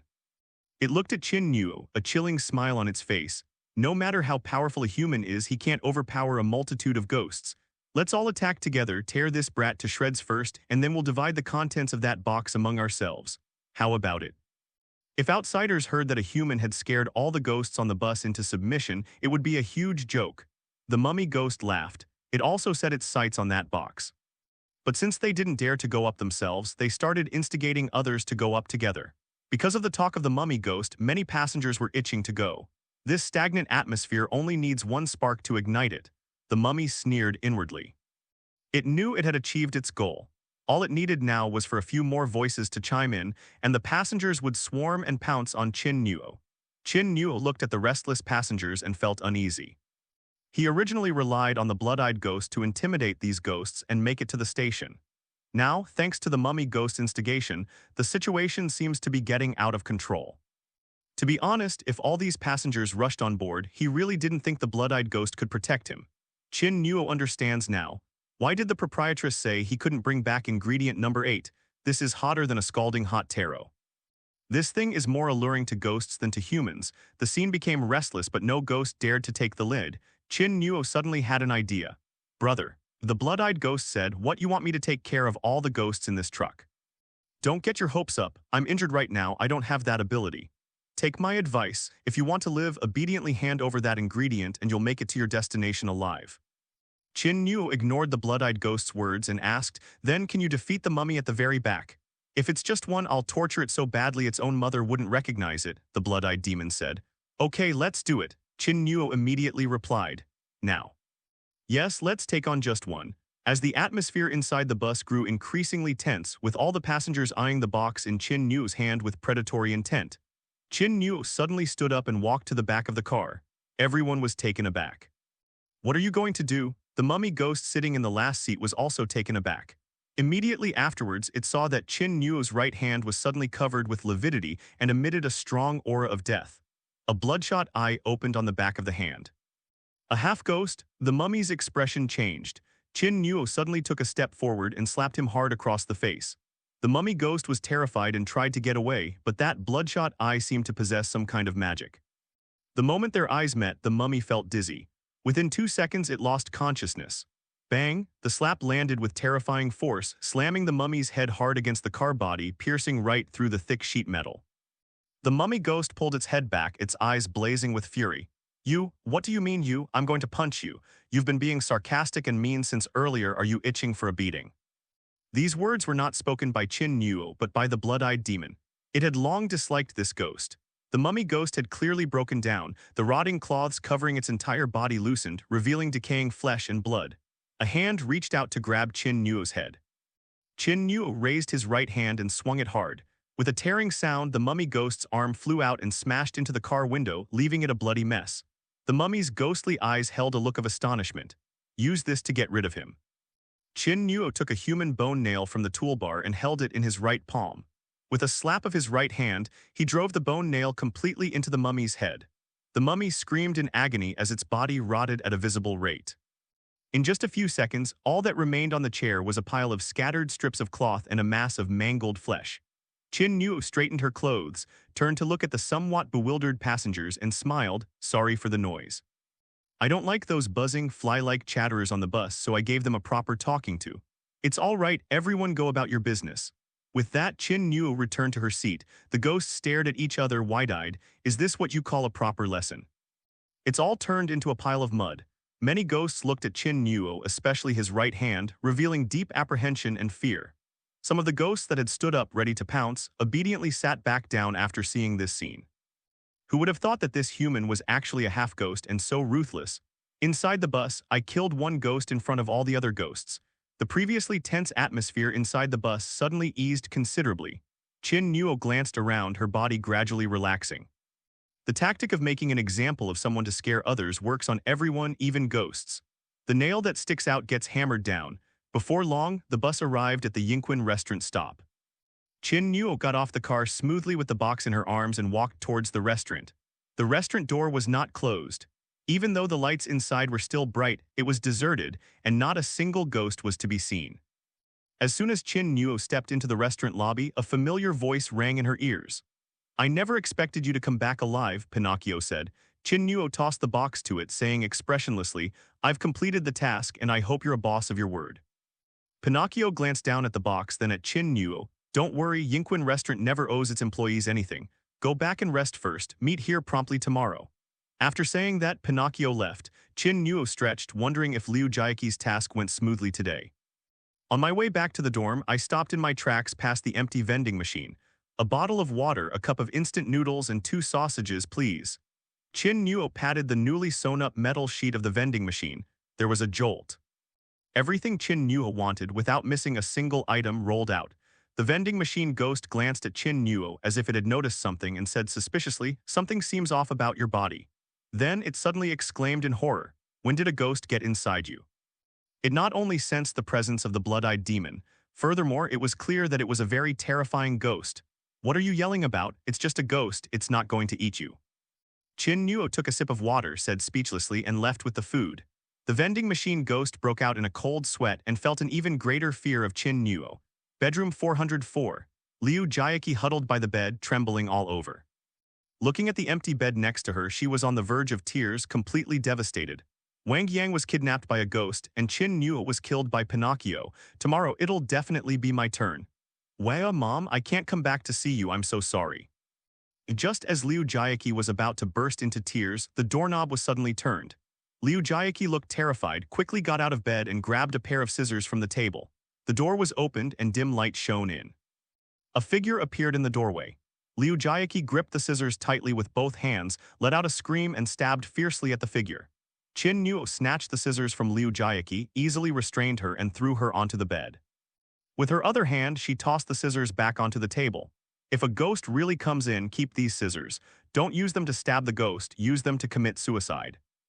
As Qin Nuo spoke, he tore open the instant noodle packaging on the table, picked up the kettle and started boiling water. Liu Jiaqi was stunned. A few seconds later, she came to her senses, tears of joy streaming down her face. You're not dead. Qin Nuo was somewhat amused and exasperated. Why does that sound like you're cursing me? Well, you have no idea how worried I was about you. I thought you were dead, and I knew I wouldn't make it out of here alive. Liu Jiaqi threw herself at Qin Nuo, abandoning all restraint and burst into tears, releasing all her pent-up emotions. Qin Nuo said helplessly, "Wait a minute before you cry, can I finish eating first?" For Qin Nuo, who had been single for over a decade, having a beautiful woman throw herself into his arms was something he could only dream of. But now she was so hungry she couldn't stand it anymore. All Qin Nuo really wanted was to fill her stomach. "I still have some food left. Instant noodles alone won't fill you up. I'll take it to you." Liu Jiaqi wiped away her tears, smiled happily, turned around and opened a drawer, taking out a lot of food for Qin Nuo. They even carefully heated it up for Qin Nuo, washed it clean and placed it on the table. Then Liu Jiaqi sat obediently to the side, smiling and said, "Eat." This made Qin Nuo feel embarrassed. He scratched his head and said, "Thank you." Then, disregarding appearances, they began to wolf down their food, enjoying it immensely. After a moment, Qin Nuo patted his belly and leaned back in his chair, completely satisfied. Seeing Qin Nuo's appearance, Liu Jiaqi felt extremely happy for some reason, as if she were in a dark place and suddenly a beam of light enveloped her. A strong sense of security. Her face flushed and she involuntarily took Qin Nuo's hand. Suddenly, she felt as if she had grasped a block of ice, which made Liu Jiaqi abruptly pull her hand back. Before she could even react in surprise, the blood-eyed demon's icy voice emanated from Qin Nuo's right hand. "Human, don't touch me." Liu Jiaqi was startled and asked tremblingly, "Qin Nuo, what happened to your right hand?" "It's a long story, I'll explain it to you another time," Qin Nuo said. Liu Jiaqi nodded, staring at Qin Nuo's hand. She subconsciously shrank back, feeling a chill run down her spine as if that hand was watching her. Nothing more was said that night. The next morning, Qin Nuo arrived at the restaurant. Inside the restaurant, the other employees were all extremely surprised to see Qin Nuo. The last incident caused such a huge uproar. Wasn't this human supposed to be exiled from the restaurant? How is he still alive and well here? Soon, Pinocchio arrived. Have all employees gather in the lobby. Employee 3697 not only redeemed themselves by successfully bringing back ingredient number 8, but also solved a major problem for the restaurant, making a significant contribution. So, here is the reward of 3697 that the restaurant awarded to its employees. Reward 1, Weekly Outstanding Employee Selection, Big Bonus for Newcomers. Bonus 2, Early Termination of the 7-day probationary period, Promotion to Restaurant Supervisor responsible for managing the Westgate area. Reward 3, Special Restaurant Access Pass. Employees wearing this pass can freely enter and exit any public area of the restaurant. Reward 4, A Terrifying Ghost Item. These words caused an uproar in the audience. 4 rewards. What shocked them even more was that it was obtained by a human. This is extremely rare in previous examples of restaurant dining out. Many ghosts are envious. This human has only been here a few days, yet he's already got a supervisor position. Ingredient No. 8. That ingredient that's been out of stock. How did you manage to bring it back from the Wang Yang supermarket? An employee stared in shock. They had been sent to buy ingredient number 8 before and had suffered a lot but hadn't been able to bring it back. Pinocchio placed a box in front of Qin Nuo, then looked up at the other employees. The rest of you, return to your posts and prepare to open for business. Amid the noise, the employees dispersed. Qin Nuo called out to Pinocchio, who was about to leave. So, what am I going to do today? Proceed to the West Gate to complete the handover of duties. You're responsible for maintaining order at the West Gate and ensuring employees complete their assigned tasks. The rest of the time is your free time, Pinocchio said. The daily wage is double what it used to be. This kind of treatment is extremely desirable. After Pinocchio left, Liu Jiaqi dared to come up and happily said to Qin Nuo, "Manager, doesn't that mean Qin Nuo can manage those ghosts now? That's amazing. It'll only take 2 days. We'll finish this dungeon the day after tomorrow and then we can go back," Qin Nuo said. "I almost forgot, there are only 2 days left. I'll be able to go back and see my parents soon. I'm so happy." The thought of being able to go back alive and reunite with her family filled Liu Jiaqi with motivation. "I'm going to work now. You should hurry up and go to the West Gate too." After Liu Jiaqi left, Qin Nuo didn't rush to the West Gate but instead opened the box. There were 4 things in the box: a large red envelope with a gold border, a restaurant uniform for a managerial position, a strange black identification document, and a black blood-stained stone.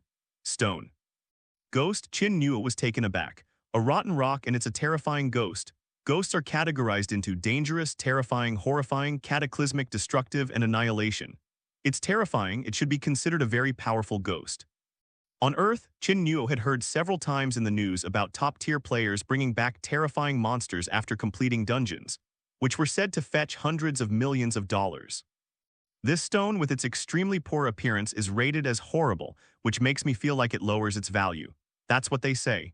The moment Qin Nuo took the stone, she clearly sensed a terrifying ghostly aura. Even the blood-eyed demon on its right hand couldn't help but open one eye and say, "Not bad." Qin Nuo blinked and activated her analytical eye.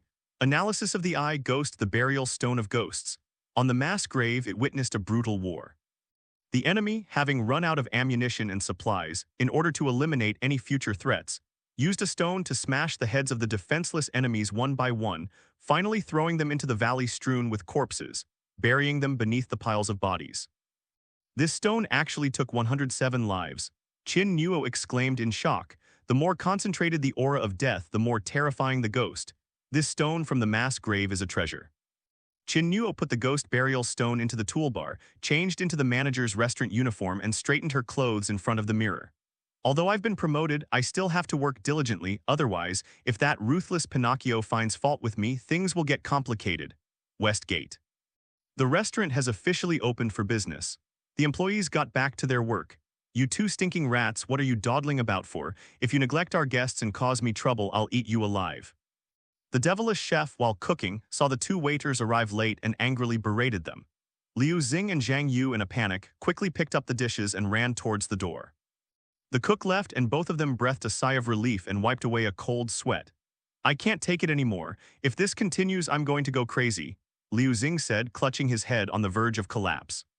2 days left, grit your teeth and hang in there. At least we're still alive, unlike Yu Zioing and the others. Zhang Yu shook his head. They were originally assigned 5 people to the West Gate, but after 5 days, the other 3 met with misfortune and died due to poor service reviews. The 2 of them were left alive, but their nerves were on the verge of collapse. "I heard that we got a new supervisor at West Gate and the handover was done today," Zhang Yu said. "Good heavens, even our supervisor, who was the easiest to talk to, was replaced. This is driving us to our deaths," Liu Xing cried out in despair. "Stop ordering, serve the food first, we don't have much time." The 2 were carrying dishes when they turned around and saw someone walking towards them from a distance. The 2 were taken aback, then exclaimed in surprise, "Qin Nuo." Seeing her classmates, Qin Nuo wasn't surprised. With so many students in the class, they must have been assigned to different areas. "You weren't transferred to our West Gate, were you?" Zhang Yu asked in astonishment. "Sai, the customers in Ximen are very picky." "It's not a good thing for you to be transferred here," Liu Xing said with a shake of his head and a sigh. "However, for the sake of our classmates, we'll take extra care of you. If you have any questions, don't hesitate to ask us. After all, it's not easy for you to have survived this long, is it?" They weren't particularly close to Qin Nuo, but in this world, they felt an inexplicable sense of closeness whenever they saw a human. Qin Nuo finally spoke up. "I was indeed transferred here, but not as a food runner. If not a food runner, then is he a chef?" "It's unlikely to be a chef, it's probably a greeter," Zhang Yu said. "No, not exactly. What is that?" The 2 asked, puzzled. "You don't have much time left. Upload the dishes now and you'll find out later." With that, Qin Nuo walked towards the kitchen. The 2 wanted to ask more questions, but seeing that time was running out, they had to put it out of their minds and hurriedly carried the dishes to the hall.